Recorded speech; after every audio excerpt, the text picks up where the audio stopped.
Hello नमस्कार सभी प्यारे बच्चों का स्वागत करता हूं मैं बीएससी प्रो क्लासेज में। और प्यारे बच्चों, हमने एमएससी प्रीवियस का एक महा रिवीजन बैच चला रखा है और आज उसका लेक्चर नंबर सेकंड है। हम paper number first advance abstract algebra का रिवीजन कर रहे थे एमएससी प्रीवियस वाले बच्चों के लिए। बच्चों, लेक्चर को स्टार्ट करने से पहले मैं सभी से रिक्वेस्ट करना चाहूँगा कि जितने भी बच्चे एमएससी प्रीवियस में अभी हैं और राजस्थान सिटी है, उनकी शेखावाटी है, मत्स्य है, ब्रज है, या फिर पूरे इंडिया के अंतर्गत जितने भी यूनिवर्सिटी चलती है ना, और जिसके अंतर्गत ये पेपर चलता है आपका एडवांस एब्स्ट्रैक्ट अलजेब्रा, उन सभी बच्चों के लिए ये क्लास आपकी बहुत इंपॉर्टेंट होने वाली है, क्योंकि इसके अंतर्गत हम रिवीजन करने वाले हैं चीज़ों का फटाफट से। डिटेल में समझेंगे भी बट रिवीजन भी करेंगे। तो इस क्लास को मैक्सिमम शेयर करें, जो भी आपके दोस्त हैं, मित्र हैं, क्योंकि देखो, कोई भी कंटेंट है वो वायरल तभी होगा जब आप उस कंटेंट को पढ़ने के बाद लेक्चर को लाइक करोगे और उसको शेयर करोगे। और यहां पे सबसे इंपॉर्टेंट बात बता देता हूं कि ये सारे के सारे लेक्चर्स जो हैं अपने बीएससी प्रो क्लासेज एप्लीकेशन के ऊपर भी डले हुए हैं और विथ पीडीएफ के साथ में। तो जिसको पीडीएफ वगैरह पूरा कंटेंट प्रीमियम तरीके से कंप्लीट चाहिए, वो अपने एप्लीकेशन को डाउनलोड कर सकता है। तो उम्मीद कर सकता हूं कि जो इसका पिछला लेक्चर है, आप अगर इसको यूट्यूब पे लेक्चर को देख रहे हो ना, तो इसका पिछला लेक्चर भी मैंने प्लेलिस्ट के माध्यम से डाला हुआ है। तो प्लेलिस्ट को जाके आप चेक करो और वहां पर लेक्चर फर्स्ट को देखो, उसके बाद में लेक्चर नंबर सेकंड को देखो। और जो बच्चे फर्स्ट लेक्चर को देख चुके हैं, उनको इतना तो पता लग चुका है कि हमें किस तरीके से बेसिक को कवर करना है। जो भी आपका बीएससी के अंदर बेसिक था अलजेब्रा का, उस लेक्चर मैंने आपको पढ़ाया। और क्या होता है सब ग्रुप, क्या होता है ग्रुप, क्या होता है नॉर्मल सब ग्रुप, होमोमॉर्फिज्म क्या होती है, आइसोमॉर्फिज्म क्या होती है, इनके बारे में हमने डिटेल से बात करी और उनकी प्रॉपर्टीज के बारे में बात करी। तो अब मैं ये मान के चल रहा हूं कि आपने लेक्चर नंबर फर्स्ट का पूरा बेसिक पढ़ लिया है।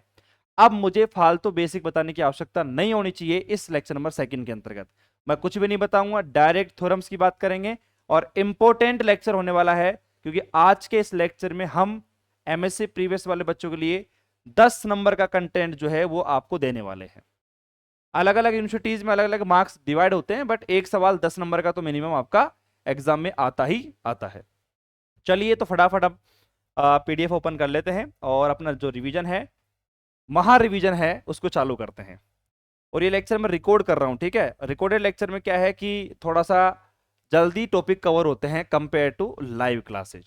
अब एग्जाम टाइम पे आपको पता है लेक्चर चाहिए होता है, बच्चे को फालतू बातों से कोई मतलब भी नहीं होता है एग्जाम टाइम पे। बहुत ही शानदार कंटेंट है, एक बार आप शेयर जरूर करना सभी बच्चों के साथ में। चलो तो बच्चों, लास्ट लेक्चर में हमने पूरा बेसिक पढ़ लिया था, ठीक है। अब उसी के आगे बढ़ते हैं अपन और एक थ्योरम करते हैं बहुत ही शानदार। जब तक आपकी थ्योरम आपके माइंड में सोल्व नहीं होगी ना, तब तक वो थ्योरम आप सोल्व भी नहीं कर पाओगे, ठीक है। थ्योरम पढ़ते हैं अपन एक बार। लेट एच एंड के आर नॉर्मल सब group of capital ji with H subset के। देन आपको यहां पर प्रूफ करना है कि भैया के बाई एच नॉर्मल सब ग्रुप जी बाई एच, और इसके साथ साथ में जी बाई एच और के बाई एच जो मेरे पास में है वो आइसोमॉर्फिक होते हैं जी बाई के। अब जब इस सवाल को मैंने देखा तो फिर मैंने एक बच्चे से पूछा, और उस बच्चे का नाम है प्रीति। प्रीति हर क्लास में रेगुलर रहती है, तो मैं उससे पूछ लेता हूं। काजल भी रहती है और भी बहुत सारे बच्चे हैं, बट प्रीति से मैं पूछता हूं कि बेटा प्रीति, आपने थ्योरम को पढ़ने के बाद में क्या एनालिसिस किया, क्या समझ में आया। तो प्रीति का सिंपल सा जवाब रहता है कि सर देखो, मैं किसी भी थ्योरम को दो हिस्सों में बांट देती हूं। पहली बात, सवाल में क्या दे रखा है, और दूसरी बात, हमें क्या प्रूफ करना है। हमें यहां पे क्लियर पता लग रहा है कि एच और के एक दूसरे के नॉर्मल सब ग्रुप है। लिखते कैसे हैं, सिंबल आपको पता होगा। एच नॉर्मल सब ग्रुप, उल्टा लिख दिया। एच आपका नॉर्मल सब ग्रुप है जी का, और के भी नॉर्मल सब ग्रुप है जी का, यह आपको दे रखा है। और इसके साथ में एक और दे रखी है कि एच मेरे पास सबसेट है एंड इक्वल टू किसके है, के। ये भी आपको दे रखा है। तो फर्स्ट नंबर पे हमें प्रूफ करना है कि के बाई एच और जी बाई एच, यहां पर क्या है मेरे पास में एक नॉर्मल होता है जी बाई एच का। और ये बात प्रूफ करने के बाद में सेकंड नंबर पे हमारे पास में आता है कि इसको आइसोमोर्फिक, ये सिंबल किसका है, आइसोमोर्फिक, तुल्यकारी ग्रुप, आइसोमोर्फिज्म तुल्यकारिता, उसका सिंबल है ये वाला। ठीक है, चलो अच्छी बात है, समझ में आ गई। अब उसके बाद में जैसे ये बात आई ना, तो मेरे दिमाग में ये आया कि बच्चों से ये पूछ लिया जाए कि आप नॉर्मल सब ग्रुप को प्रूफ करने के लिए क्या करते हो, आप आइसोमोर्फिज्म को प्रूफ करने के लिए क्या करते हो। तो बच्चे कह रहे हैं सर देखो, नॉर्मल सब ग्रुप प्रूफ करने के लिए दो ही कंडीशन होती हैं। सबसे पहले तो हमें सब ग्रुप बताना पड़ेगा, और दूसरी बात हमें एक प्रॉपर्टी आती है, मान लीजिए हमें जी बाई एच है, तो जी बाई एच का जो एलिमेंट है, जैसे के बाई एच है, के बाई एच को आपको नॉर्मल सब ग्रुप बताना है। तो जिसको भी नॉर्मल सब ग्रुप बताना है, तो के एच हमारे पास मान लो बीच में एलिमेंट हो गया, एक्स एलिमेंट और एक्स इनवर्स। इस प्रकार की स्ट्रक्चर को अगर हमने बिलोंग करवा दिया किसमें, के बाई एच के अंतर्गत, तो हम समझ जाएंगे कि के बाई एच एक क्या बन चुका है, आपका नॉर्मल सब ग्रुप बन चुका है। तो ये जो बीच में एलिमेंट होता है ना, ये एलिमेंट आपका इस प्रकार से बिलोंग करना चाहिए। और एक्स इनवर्स एलिमेंट होता है वो किसका होता है, जी का एलिमेंट होता है। ये हमने पहले पढ़ा हुआ है, बस रिवाइज करवा रहा हूं। और नॉर्मल सब ग्रुप के लिए वही प्रॉपर्टी कि भाई आइसोमॉर्फिक के लिए तीन प्रॉपर्टी होनी चाहिए, वन वन, ऑन टू और होमोमॉर्फिज्म। और साथ साथ में अब तो हमने कल वेल डिफाइन के नाम से एक प्रॉपर्टी पढ़ी थी, तो वो भी हमें पता होनी चाहिए। तो सोचो, मैं चाहूं तो मैं डायरेक्ट यहां पर थ्योरम का प्रूफ चालू कर सकता हूं, बट मैं चाहता हूं कि आप थ्योरम के स्टेटमेंट को दिमाग में सोल्व करो। ये देखो क्या होगा, मैं यहाँ पर सॉल्यूशन करवा दूंगा, आपको समझ में आ जाएगा। बट एग्जाम हॉल में जब आप बैठोगे ना, थ्योरम को पढ़ा, अब थ्योरम को पढ़ने के बाद में दिमाग में कोई आंसर क्लिक ही नहीं हो रहा, मेहनत बर्बाद। अरे भाई फिर लिख के कैसे आओगे। तो इसीलिए कह रहा हूं कि पहले यहीं पर दिमाग में सोच लो कि जैसे ही वर्ड दिमाग में आए कि मुझे नॉर्मल सब ग्रुप करना है, तो क्या करना होता है इसके लिए, आइसोमोर्फिक करना है, क्या प्रॉपर्टी होती है जो मैं इस काम के लिए करता हूं। ठीक है भैया, अब आगे बढ़ता हूं। अब देखना, इतना सब कुछ बताने के बाद में अगर आपको वास्तव में सारी बातें समझ में आ गई ना, अब आपको थ्योरम में कहीं पर दिक्कत नहीं आएगी, मात्र 2 मिनट में थ्योरम हो जाएगी। देखना कैसे, सभी का ध्यान बोर्ड पर होना चाहिए। मैंने कहा कि भाई लेट माना, साफ साफ लिख रखा है, लेट माना कि एच एक्स मेरे पास में कोई एलिमेंट है, कोई अवयव है जो कि के बाई एच में बिलोंग करता है। हमने कहा ठीक है, जहां पर आपका जो एक्स एलिमेंट है वो के अंतर्गत आपका बिलोंग कर रहा है, एक्स बिलोंग टू के, एंड के आपका क्या है, आपका सबसेट मेरे पास में जी है। जो कि सवाल में जो जो बातें हो रखी है ना वो मैं लिख देता हूं, यहां पर ये सवाल में दी हुई है। अब आपको पता है कि यार के सबसेट एंड इक्वल टू किसका है, जी का मेरे पास में है, तो आपका एक्स बिलोंग टू के में है, तो एक्स आपका जी में भी आएगा, सीधी सी बात है। तो आपका जो एच एक्स है वो आपका यहां पर जी बाई एच में भी बिलोंग कर जाएगा। बात समझ में आ गई। देख लो भैया, एच एक्स आपका कहां था, के बाई एच में, जो सवाल में दे रखा है उसका यूज करके हमने कह देंगे कि भैया एच एक्स आपका जी बाई एच में भी आएगा। अगर जी बाई एच में आएगा तो सोचो H X K by H में भी है, H X G by H में भी है। कोई एक एलिमेंट अगर दोनों जगह आ रहा है, इसका मतलब होता है कि के बाई एच आपका सबसेट बन चुका है जी बाई एच का। बात समझ में आ गई कि ठीक है भैया। अगर ऐसा है तो फिर हम आगे चलते हैं। हमने कहा कि दो एलिमेंट मान लो, एक एलिमेंट है एच एक्स और एक है एच वाई। अब एच एक्स अगर मेरे पास में जी बाई एच में है, तो एच वाई भी किस में होगा, जी बाई एच में। और अगर H X G by H में है, ये दोनों आपस में बराबर हो ही चुके, तो एच वाई और एच एक्स दोनों के बाई एच में भी है और जी बाई एच में भी है। ठीक है, तो यहां पर हमने कहा कि X and Y belong to मेरे पास में के। अब यार सीधी सी बात है, मैंने आपसे कहा था कि यहां पर अगर मैं किसी भी ग्रुप को नॉर्मल बताता हूं, मैंने कहा के को जी का नॉर्मल बताना है, तो इस के अंतर्गत दो बातें करनी पड़ेंगी मेरे को। पहली बात तो क्या करना होगा कि के जो है ना आपका, इसको सिंपल आपका क्या बताना पड़ेगा, सब ग्रुप जी का। और दूसरी प्रॉपर्टी आप जानते ही हो, वही एक्स के एक्स इनवर्स। दो प्रॉपर्टी जब तक आप इस के में नहीं बताओगे तब तक के नॉर्मल नहीं होगा जी का। तो देखो सबसे पहला काम क्या किया अपन ने, दो एलिमेंट माने एच एक्स और एच वाई। अब आपको अंदाजा लग चुका होगा कि यहां पर मेरे पास में एच एक्स और एच वाई इनवर्स क्यों लिया गया है, क्योंकि सब ग्रुप प्रूफ करने के लिए सारी बातें दिमाग में चलनी चाहिए। सब ग्रुप प्रूफ करने के लिए हमें ए बी इनवर्स को बिलोंग करवाना पड़ता है।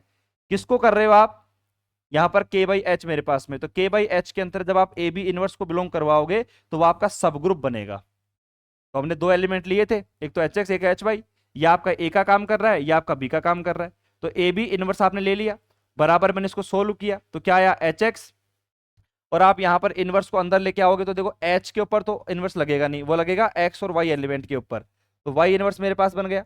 अब आप यहां पर साइड में प्रॉपर्टी देख सकते हो बिल्कुल क्लियर तरीके से कि एक्स और वाई के में है, और के आपका हमारे पास में सब ग्रुप किसका है, मेरे पास में जी। के किसका सब ग्रुप है पता है, के आपका सब ग्रुप यहां पर जी गिवन है। आप अगर स्टेटमेंट को ध्यान से पढ़ोगे ना तो ये आपको दे रखा है, तो एक्स वाई कहां बिलोंग कर गया आपका के अंतर्गत। तो हमारे पास में यहां पर क्या लिखा हुआ है देखो एच एक्स और एच वाई इनवर्स, तो मैंने लिख दिया यहां पर क्या एच एक्स वाई इनवर्स। जब आपका एच एक्स वाई इनवर्स है वो के बाई एच में आ गया तो हम यहां पर कह सकते हैं कि के बाई एच जो है वो आपका सब ग्रुप बन चुका है जी बाई एच का, अभी केवल सब ग्रुप बना है। अब यहां पर इसके आगे जस्ट हम अगली प्रोसेस करते हैं। अगर आपका यहां पर के बाई एच जो है वो नॉर्मल सॉरी सब ग्रुप बन चुका है जी बाई एच का, उसका जस्ट अगला स्टेप एक काम हुआ अपना।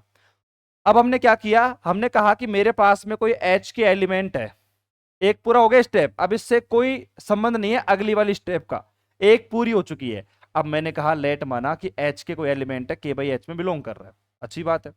हमने कहा एच एक्स कोई एलिमेंट है जो कि कहां बिलोंग कर रहा है जी बाई एच के अंतर्गत। अब यार सीधी सी बात है, बच्चे कह रहे हैं सर नॉर्मल सब ग्रुप प्रूफ करने के लिए एक प्रॉपर्टी हम जानते हैं, कौन सी वाली, कि भैया हमारे पास मान लो कि एच को, मान लो एच को जी का नॉर्मल सब ग्रुप प्रूफ करना है, तो हम क्या करते थे कि एक्स एच एक्स इनवर्स को बिलोंग करवाते थे एच के अंतर्गत, क्योंकि जिसको नॉर्मल सब ग्रुप प्रूफ करना है ना उसका एलिमेंट बीच में रहना चाहिए। तो सेम काम मैं यहाँ पे कर रहा हूँ, वही तो बात है ना, जब कोई डिफरेंट चीज आती है ना बच्चों के सामने उसको एक्सेप्ट नहीं कर पाते, जबकि बात वही लिखी हुई है यहाँ पर एच के और एच एक्स, गौर करना एच एक्स और एच एक्स इनवर्स और एच के जिसको नॉर्मल सब ग्रुप करना है उसका एलिमेंट बीच में लिखा हुआ है, एच के एलिमेंट कहाँ है के बाई एच के अंदर। जब मैंने इसको सोल्व किया मेरे बच्चों, एच एक्स एच के एच एक्स इनवर्स, इसको सोल्व करेंगे अपन यहाँ पर एच एक्स और एच के को, जहां पर डबल एच मेरे पास में बन रहा है इसको क्या लिख सकता हूं मैं, सिंपल एच एक्स के, एच एक्स इनवर्स आपके पास में है। इसको फिर हम और भी सिंपल करें तो मैं क्या लिख सकता हूं पता है, एच आपका ऐसे कैसे, एक्स के आपका ऐसे कैसे, और मेरे पास में क्या आ गया यहाँ पर एच इनवर्स, ध्यान रखना ये क्या है एच है ये।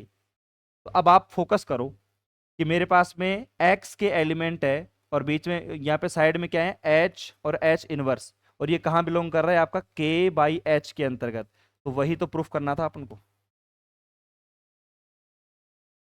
अरे यही तो प्रूफ करना है, और बच्चे कह रहे हैं सर आपने यहां से यहां स्टेप कैसे लिखी, तो सवाल में गिवन है। मैं कह रहा हूं ना जिस बच्चे का माइंड अगर एक बार ओपन हो गया ना वो बच्चा कहेगा सर इसमें क्या है, मैं खुद अपने दिमाग से सारी बातें लिख सकता हूं। अब सवाल में जो बातें दे रखी थी अगर उस बच्चे ने उसको कैप्चर कर लिया तो आप बताओ, सवाल ने खुद ने बोल रखा है ये सारी बातें दे रखी है सवाल के अंतर्गत, तो यहां से मैं यहां पर पहुंचा। और जब आपने के बाई एच में अगर ये वाली बात बता दी, ये बताने में आप सफल हो चुके हो, तो फिर मैं आगे बढ़ता हूं। अतः के बाई एच आपका क्या बन गया, नॉर्मल सब ग्रुप बन गया। सवाल में दो आपसे प्रश्न पूछे गए थे इस थ्योरम के अंतर्गत, कि पहला तो आपको यहां पर नॉर्मल सब ग्रुप बताना है, वो आपने बता दिया। अब अगला काम क्या है, आपको होमोमॉर्फिज्म वन वन और ऑन टू, जब तीनों प्रॉपर्टी बता दोगे तो यहां पर आइसोमॉर्फिज्म तुल्यकारिता भी प्रूफ हो जाएगी। थोड़ी सी स्पीड को इंक्रीज कर रहा हूं, सभी का फोकस बोर्ड पर रहेगा। अब आपको पता है लास्ट थ्योरम से आपने सीख लिया है, ज्यादा बकवास नहीं करूंगा क्योंकि डिटेल में मेरी आदत है बताने की, बार बार बताता हूं मैं। लेकिन अब देखो लास्ट थ्योरम में आपने पढ़ा था कि जब भी हमें आइसोमॉर्फिज्म प्रूफ करनी है तो वहां पर हमें एक मैपिंग माननी पड़ेगी, सीधी सी बात है। हमने यहाँ पर मैपिंग मानी, और मैपिंग भी आपके ग्रुप के हिसाब से मानेंगे, जैसा आपका ग्रुप है जी बाई एच और जी बाई के, तो अपन मैपिंग भी उसी हिसाब से मानते हैं। हमने कहा कि फाई मेरे पास में एक मैपिंग है जो कि किस प्रकार डिफाइन हो रही है, यहां से यहां तक। हमने कहा कि यहाँ पर आप पे मैपिंग के साथ साथ में भाई कौन से ग्रुप में क्या हो रही है, आपको फिक्स एक पर्टिकुलर उस ग्रुप के हिसाब से आपको यहाँ पर मैपिंग भी डिफाइन करनी पड़ेगी कि एच एक्स बराबर क्या यहाँ पर है के एक्स मेरे पास में है। ये दोनों बातें आपने मानी है पता है आपको, लेकिन मानी कैसी है, आपके ग्रुप के हिसाब से कि एलिमेंट कौन सा है किसका है, वो सारी बातें आपको पता होनी चाहिए। दोनों बातें मान ली। उसके बाद हमने कहा कि हमारे पास में दो एलिमेंट है एच एक्स और H Y, G by H मेरे पास में बिलोंग कर रहे हैं।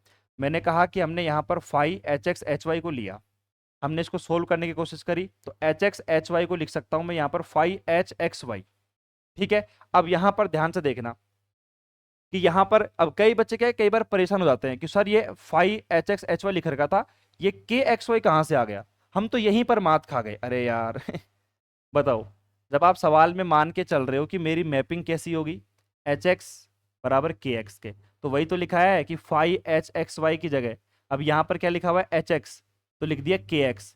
यहाँ पर लिख दूंगा मैं एच एक्स वाई, तो के एक्स वाई वही तो लिखा है।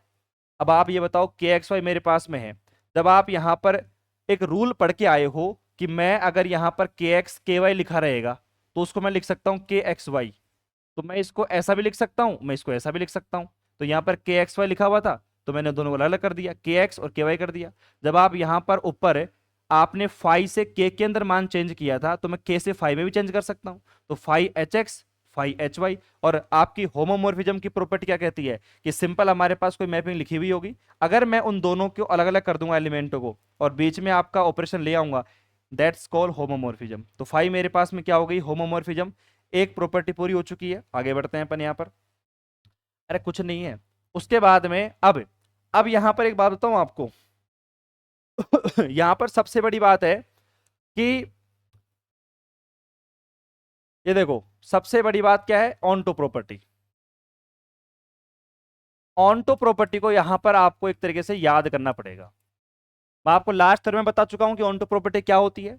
एक बार फोकस करना है इसने क्या बोला है आपसे कि भाई के एक्स मेरे पास में कोई एलिमेंट है जो जी बाई के अंदर है, देन देयर एग्जिस्ट, इस एलिमेंट का मतलब क्या होता है, then there exist H X, आपका कोई एलिमेंट है जो जी बाई एच में है। ठीक है, हमारे पास मैपिंग हमने क्या मानी थी, फाई एच एक्स बराबर मेरे पास में के एक्स। अब देख लो, इतनी बातों लिखने के बाद में ही यहां पर फाई इज ऑन टू। अब बच्चे कंफ्यूज हो जाते हैं कि यार ये मतलब समझ में नहीं आया इसका सिस्टम, इस ऑन टू का, कि ये कहना क्या चाहता है। मैंने क्या कहा बच्चों, ऑन टू प्रॉपर्टी को अगर आप एग्जाम टाइम पे ना समझो तो ही बेहतर रहेगा, बाकी अगर एक्चुअली में डायग्राम से मैं समझाना चाहूं तो मैं आपको उस टाइम समझा चुका हूं कि मेरे पास में एक तो आपका मान लो जी बाई के है, एक आपका मान लो जी बाई एच है, या फिर जी बाई एच को इधर ले लो इधर ले लो, बात बराबर ही है। आपने कहा कि यहां पर प्रत्येक एलिमेंट का संबंध इससे है, उस प्रॉपर्टी को कहते हैं वन वन प्रॉपर्टी। लेकिन आपका जो ये रेंज है, आपका जो परिसर है, आपका जो कोडोमेन है, इसके सभी एलिमेंटों की मैपिंग इधर भी होनी चाहिए, that's called onto property. तो आपको अगर इसको मैथमेटिकल फॉर्म में लिखोगे ना तो यही इस प्रकार की लैंग्वेज आपको यहां पर लिखनी पड़ेगी। आगे बात समझ में, ऑन टू प्रॉपर्टी हो गई। उसके बाद आपने फोकस किया और बच्चे कह रहे हैं गुरुजी यहां पर हमें अगर आइसोमॉर्फिज्म प्रूफ करनी है तो मेरे को मतलब वही देखो, well defined, one one, onto और होमोमॉर्फिज्म ये मुझे करनी पड़ेंगे। लेकिन आपने क्या फोकस किया पता है, आपने यहाँ पर फोकस किया कि जैसे मैंने होमोमॉर्फिज्म प्रूफ कर दी और ऑन टू प्रॉपर्टी प्रूफ कर दी, उसके बाद में then by fundamental theorem of homomorphism. Fundamental theorem जो होमोमॉर्फिज्म की आपने पढ़ रखी है ना, हमने क्या पढ़ी थी, पीछे जाके चेक करो। उसके हिसाब से हम लिख सकते हैं कि जी बाई एच जो है वो आइसोमॉर्फिक है किसका, जी बाई के का। जब ये हम लास्ट थ्योरम प्रूफ कर चुके हैं, आप सोचो कि जी बाई एच मेरे पास में क्या है, के बाई एच का एक आइसोमॉर्फिक मेरे पास में है।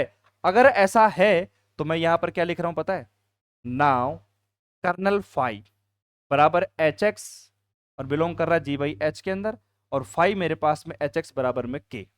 ये किसकी परिभाषा लगा दी मैंने, कर्नल एफ की। तो यहां पर एफ थोड़ी है, यहां पर तो फाई है, तो कर्नल फाई बराबर मेरे पास में आ गए।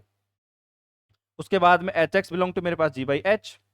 यहां पर जो भी मैपिंग होती है, अगर ये तो अकॉर्डिंग टू आपके सवाल के हिसाब से लिख रखी है, अगर मैं इसको बताना चाहूं तो भैया हमारे पास कैसे लिखते थे अपन कि फाई एक्स बराबर कहां ये बिलोंग करता है, ई डैश के ऊपर, एक आइडेंटिटी एलिमेंट के ऊपर मैप करता है। तो यहां पर मेरे पास में फाई जो एच एक्स है, जो आपने मैपिंग मानी हुई है सवाल के अंदर ऊपर, वो कैसी है, फाई एच एक्स बराबर मेरे पास में के।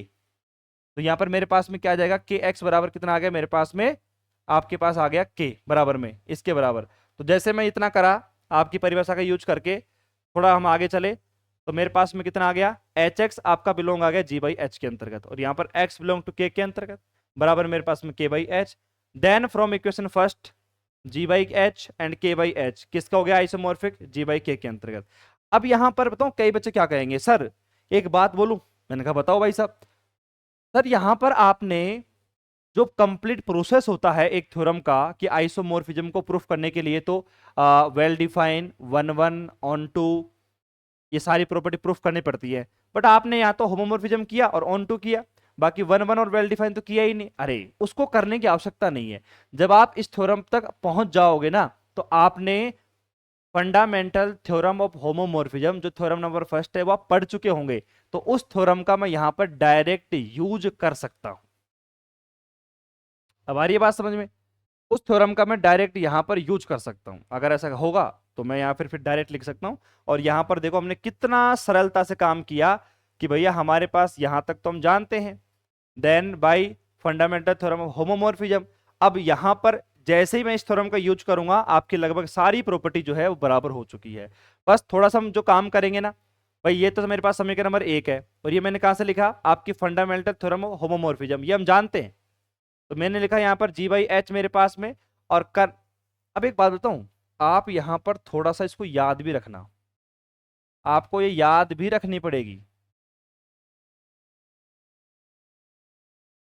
क्या लिखा है इसने पता है? G/H कर्नल अष्टी मेरे पास में आइसोमोर्फिक होती है किसके? G/K के। समीकरण नंबर 1 है, इसको आपको याद रखना पड़ेगा। फिर आपने यहां पर क्या किया कि जब G/H मेरे पास में कर्नल ये मेरे पास में आ गया, हमने क्या करा है कि इस कर्नल फाई का मान निकाला है। कर्नल फाई का मान निकालते ही मेरा काम हो जाएगा। कर्नल फाई का मान क्या चाहिए आपको?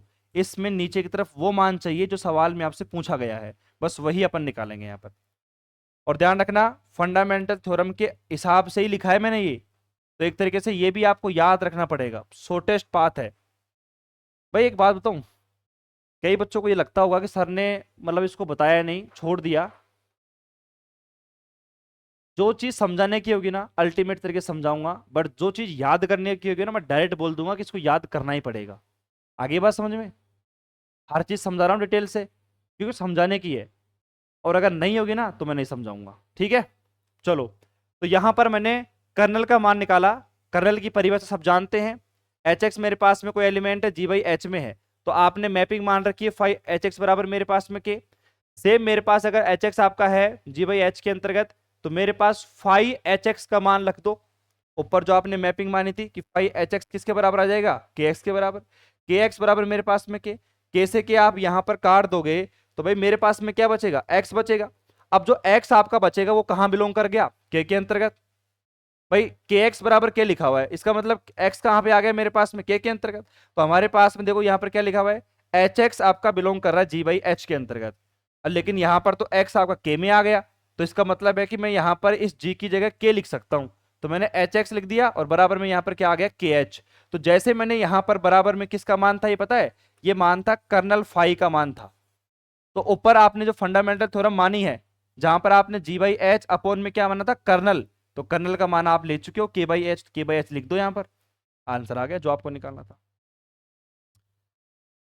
पहली बार थ्योरम को पढ़ोगे इतना इंटरेस्ट नहीं आएगा क्योंकि ये एलजेब्रा है, बट पूरी कोशिश मेरी रहेगी कि आपको एक एक बात बताई जाए। आगे बढ़ू मैं, एक थ्योरम आपकी हो चुकी है, फटाफट आगे बढ़ते हैं। अगली थ्योरम मेरे पास में काफी इंपॉर्टेंट है, डायमंड आइसोमॉर्फिज्म थ्योरम। देखो यार एक बात बताऊं, जिस बच्चे के पास में बेसिक की पोटली है, जिसने बेसिक को जेब में रख रखा है, जब चाहे जेब से निकाल लिया और देख लिया और रख लिया, मजा आएगा उसको पढ़ने में।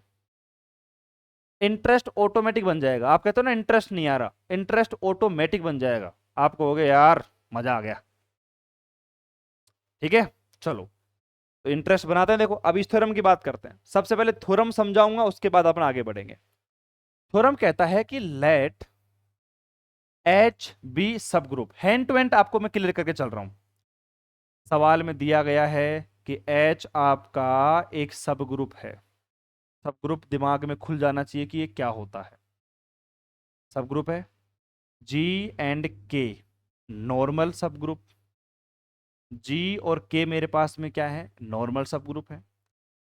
ऑफ मेरे पास में कैपिटल जी, देन मेरे पास एच इंटरसेक्शन के इज नॉर्मल सब ग्रुप ऑफ एच मेरे पास में।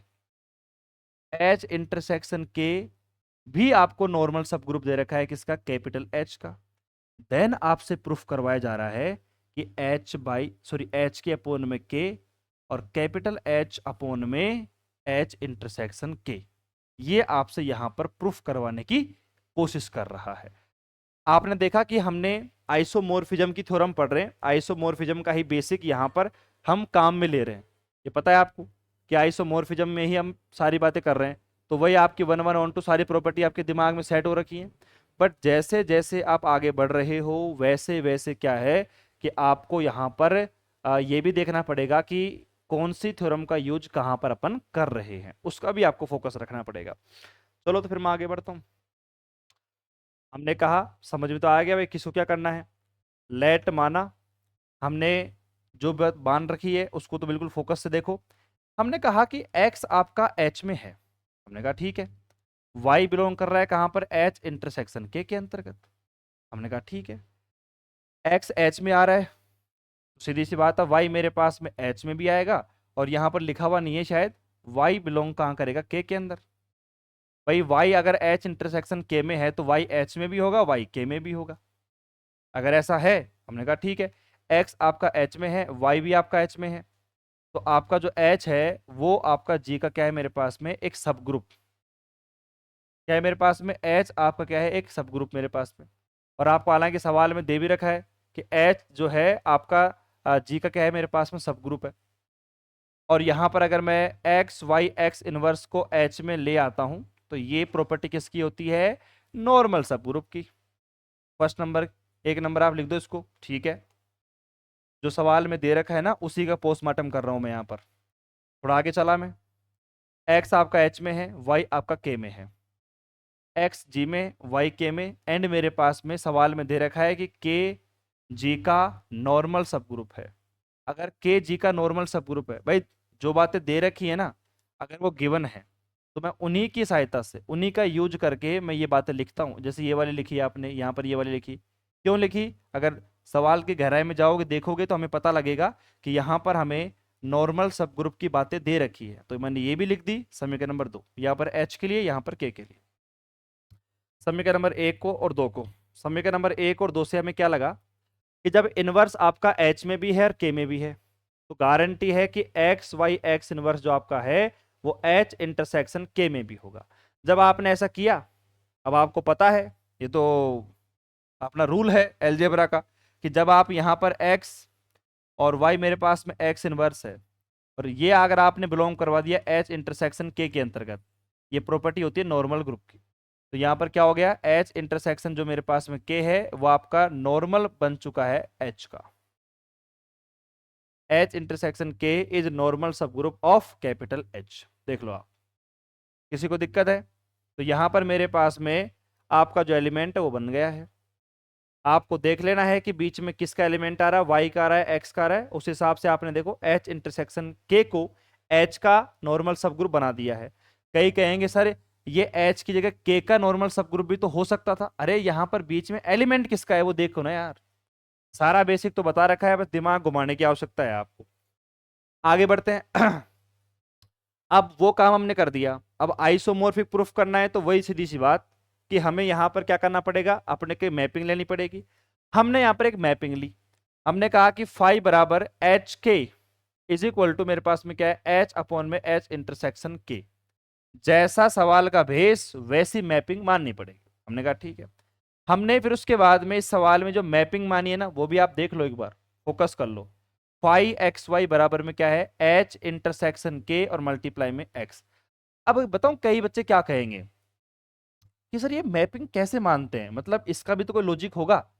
देखो बेटा हर एक थ्योरम की ये जो मैपिंग है ना वो अलग अलग होती है, क्योंकि जैसा आपका सवाल का भेस होगा ना वैसे ही आपको यहाँ पर मैपिंग मान के चलनी पड़ेगी। क्योंकि यहाँ पर साफ साफ लिखा हुआ लेट, मेरे पास में ये मैपिंग आपने लेट करी है, आपने मानी है। आप इसकी जगह कुछ और भी मान सकते हो, कोई जरूरी नहीं है फिक्स है, बट फिर वो ऐसी होनी चाहिए जैसा आपका यहाँ पर आपका सवाल का स्ट्रक्चर दे रखा है, ताकि हम आगे सभी रूल्स को प्रूफ कर सके। उसके अकॉर्डिंग माननी पड़ेगी आपको यहाँ पर मैपिंग। तो इतना दिमाग मत लगाओ, आप तो सिंपल जो सवाल में दे रखी है ना वो मान लेना। मान लिया आपने। अब सबसे पहली प्रॉपर्टी मैं यहाँ पर होमोमोर्फिज्म समाकारिता की प्रूफ करने लग गया। अब समाकार्यता की प्रॉपर्टी तो वही कि भैया एलिमेंट मानो, हमने कहा एक्स वाई एलिमेंट है, एक्स एलिमेंट है, वाई एलिमेंट है, एच के में बिलोंग करते हैं। जहां पर पर्टिकुलर बात करें तो एक्स और मेरे पास में एलिमेंट एच में है, और वाई को वाई एलिमेंट मेरे पास में के में है। हमने एलिमेंटों को ले लिया। यहाँ पर देख लो एलिमेंट किस प्रकार लिखे हुए हैं, एक्स वाई एक्स, और एक मेरे पास में सिंपल वाई। तो एक तो एलिमेंट ए है, ये मेरे पास में बी है। तो एक तरीके से मेरे को क्या लेके आना है, phi A dot phi B. अब ये कंफ्यूज मत होना कि सर ए के अंदर 3 मान क्यों है। अरे भाई सवाल का स्ट्रक्चर है, जैसा है अपन ने मान के चलना पड़ेगा, और मैपिंग भी आपने उसी प्रकार की मानी हुई है। तो हमने कहा चलो ठीक है। तो यहाँ पर मेरे पास में क्या है, फाई आपका है एक्स वाई एक्स, और वाई मेरे पास में है। हमने थोड़ा सा क्या किया यहाँ पर कि फाई मेरे पास में ऐसे कैसे, यहाँ पर क्या लिखा हुआ है आपका एक्स वाई एक्स और वाई मेरे पास में। हमने इसको थोड़ा सा ओपन किया तो मेरे पास एक कैसा आ गया, एक्स एक्स मल्टीप्लाई में यहाँ पर कोमा एक्स इनवर्स, और वाई एक्स मेरे पास में एंड वाई मेरे पास में। ठीक है। अब यहां पर थोड़ा सा बच्चे कहेंगे सर कि ये मतलब हमने कैसे किया या फिर किस प्रकार हमने लिखा है, इसके बारे में थोड़ा सा हमें कम समझ में आया है। एक बार फोकस करो, आपने जो भी एलिमेंट माना है आप उस पर गौर करना एक बार कि आपने एलिमेंट कहां से लेके चले और आपने कैसे माना है। मेरी बात समझ में आ रही है ना। जनरली हम देखते हैं कि भाई हमारे पास में अगर कोई एलिमेंट ऐसे लिखा हुआ रहता है कि भाई फाई मेरे पास में एक्स स्टार वाई, तो हमें क्या करना पड़ता है, अकॉर्डिंग टू होमोमोर्फिज्म की प्रॉपर्टी के हिसाब से एफ ऑफ एक्स, और यहां पर डॉट मेरे पास में एफ ऑफ वाई। आप अगर नोटिस करोगे ना तो यहां पर भी वही किया गया है। फाई मेरे पास में एक्स वाई एक्स, वाई मेरे पास में है। आप अगर नोटिस करोगे देखो फाई मेरे पास में एक्स एक्स, और मेरे पास में यहां पर मेरे पास में आपका वाई टू वाई वन। यार वाई टू कहां पे आ गया, यहाँ पर वाई नहीं है, सिंपल वाई है, वाई मेरे पास में है। X X and Y Y मेरे पास में एलिमेंट यहां पर आ रहे हैं। अब आप खुद सोच के देखो कि ये बनेंगे कैसे, मतलब मैंने इनको अलग कैसे किया और बनाया कैसे। आप अगर नोटिस करोगे तो देखो यहां पर मेरे पास में फाई है, जो एलिमेंट आपको दे रखे हैं, ठीक है। बट यहां पर देखोगे कि भाई मेरे पास में कितना लिखा हुआ है एक्स, वाई वाले एलिमेंटों को मैंने वाई की तरफ कर दिया। यहां पर आ गया मेरे पास में एक्स, और अरे करा कुछ नहीं है, मैं बताता हूँ आपको। ये आपका क्या है, एक्स मेरे पास में है यहाँ पर, ठीक है। और ये आपका मेरे पास में ये एक्स, तो आपका एक्स ऐसे कैसे है, ठीक है। ये वाई आपका यहाँ पर वाई के पास में है, ये आपका वाई वन है, ये मेरे पास में एक्स वन है। तो देखो एक्स वन भी ऐसा कैसा है और वाई वन भी मेरे पास ऐसा कैसा है। अगर आप नोटिस करोगे ना तो इसमें क्या है कि ये जो आपका एक्स वन और ये आपका एक्स वन इनवर्स, एक अच्छा पढ़ने वाला बच्चा इसको ऑटोमेटिक पकड़ लेगा कि गुरुजी कुछ नहीं है। जब मल्टीप्लाई में वैल्यू लिखी हुई होती है ना तो आइडेंटिटी एलिमेंट वहां पर डॉट काम करता है। और आइडेंटिटी एलिमेंट को जैसे मान लो हमने लिखा कि डॉट के लिए 1 होता है, 1 की वैल्यू को अगर मैं ऐसे लिख दूँ तो एक्स मल्टीप्लाई में एक्स इनवर्स, ये क्या होता है आइडेंटिटी एलिमेंट, और यहाँ पर आइडेंटिटी एलिमेंट का मान कितना होता है 1। अगर मान लो इनके बीच में मल्टीप्लाई में 1 लिखा हुआ है तो मैं वहां पर अंदर एंटर करवा सकता हूं एक्स डॉट एक्स इनवर्स को। भाई नोटिस करना है एक बार, मतलब आप खुद सोच के देखो कि यहां पर मेरे को 1 2 3 4 टर्म दिख रहे हैं। यहां पर कितने हैं, 1 2 3 4 5 6। अब 6 कहां से आ गए, मैंने तो 4 भेजे थे, 6 कहां से आ गए, तो 6 नहीं है वहां पर। अगर आप नोटिस करोगे ना तो भाई किसी भी एलिमेंट के मल्टीप्लाई मान लो मैंने 1 मान लिया, 1 को लिख सकता हूं मैं एक्स डॉट एक्स इनवर्स। क्यों, क्योंकि ये आइडेंटिटी एलिमेंट होता है और आइडेंटिटी एलिमेंट का मान 1 होता है डॉट प्रोडक्ट के लिए। तो मैंने बीच में यहां पर एंटर करवा दिया एक्स वन मान लो यहां पर, जैसे इसको मैंने एक्स वन माना है तो एक्स वन इनवर्स और एक्स वन को मैंने मान लिया। अब इससे होगा क्या कि मैंने पर्टिकुलर यहां पर एक्स और एक्स वन को मैंने एक तरफ कर लिया। यहां पर मेरे पास में है एक्स वन इनवर्स वाई और एक्स वन, और वाई वन मैंने अलग कर लिया। अगर आप यहां पर नोटिस करोगे तो मेरे पास में देखो यह आपका एक्स वन आपका अलग हो गया, ठीक है। अब जो आपने मैपिंग आपके सवाल में मानी है उसके अकॉर्डिंग ये आपका कंप्लीट मान जो है ना, इसको मैंने नाम दे दिया y2 का नाम दे दिया यहां पर, और ये आपका y1 आपका ऐसे कैसे है, ठीक है। और यहां पर जैसे मैंने काम किया आपने देखा कि x मेरे पास में x1 और ये आपके पास में दोनों सेपरेट सेपरेट हो गए, और आपकी मैपिंग भी होमोमोर्फिज्म की फॉर्म में डिफाइन आपकी हो चुकी है। एकदम क्लियर। यहां पर एक ही काम किया था, इनवर्स एलिमेंट को एंटर करवाया था, और इसके अलावा कोई लॉजिक, अरे सोच के देखो और कोई नियम आ सकता है कि यहाँ पर? पॉसिबल ही नहीं है। ऐसा कौन सा नियम पढ़ लिया हमने एलजेब्रा के अंतर्गत जो यहाँ पर काम में ले लिए? बिना कोई लॉजिक के नियम काम नहीं आएगा, और ऐसा हमने कुछ पढ़ा ही नहीं है। उसके अलावा कुछ भी नहीं हो सकता यहाँ पर। अब उसके अलावा यहाँ पर थोड़ी बहुत सफाई भी दे रखी है कि जो भी हमारे सवाल में हमने काम किया है उसका यहाँ पर देखो, एक्स इनवर्स अगर एच में है, वाई बराबर के में है, तो यहाँ पर सारी बातें लिखी हुई हैं। ठीक है, इसके साथ साथ में देखो ये यहाँ तक आ गई ना बात आपकी। उसके बाद में और भी यहाँ पर लिखा हुआ है कि भाई मेरे पास में फाई क्या लिखा हुआ है, एक्स x1 और y2 मेरे पास में y1। तो यहाँ पर देखो क्या लिखा हुआ है कि भाई मेरे पास में अगर एक्स इनवर्स आपका एच में है, वाई बराबर आपका के में है, अगर इनवर्स एलिमेंट आपका एच में है तो इनवर्स एलिमेंट आपका जी में भी होगा, वाई बराबर किसके है, के में। तो देखो x1 इनवर्स y और x1 मेरे पास में, क्योंकि जैसा आपको यहाँ पर सवाल में दिया गया है ना, x1 इनवर्स y और मेरे पास में x1 है, तो वो कहाँ बिलोंग कर रहे हैं, मेरे पास में k में बिलोंग कर रहे हैं। यहाँ पर मेरे पास में h1 इंटरसेक्शन k x1 दोनों को अलग अलग किया।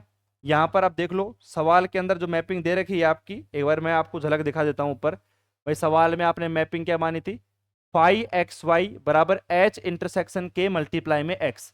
अगर यहाँ पर ये लिखा हुआ है तो ये लिख सकता हूँ, ये लिखा हुआ है तो ये लिख सकता हूँ, चेक कर लो। यहाँ पर मेरे पास में जैसे आपने देखा H intersection K x, H intersection x one मेरे पास में, दोनों को लिख दूंगा मैं यहाँ पर फाई एक्स वाई, और यहाँ पर लिख दूंगा मेरे पास में phi X Y one. Mapping का खेल है पूरा, ये आपका क्या हो गया, समाकारिता। उसके बाद में ऑन टू प्रॉपर्टी तो सारे बच्चे जानते ही हैं कि ऑन टू प्रॉपर्टी के अंतर्गत तो वही कहानी मेरे पास में है, for each H intersection K X belong to H upon H intersection K मेरे पास में। तो जो आपकी कहानी माननी है, जो भी आपने दो मैपिंग मानी है, एक तो जैसे मान लो फाई बराबर आपने मानी एक यहाँ पे, एक आपने यहाँ पे, तो कुछ नहीं है।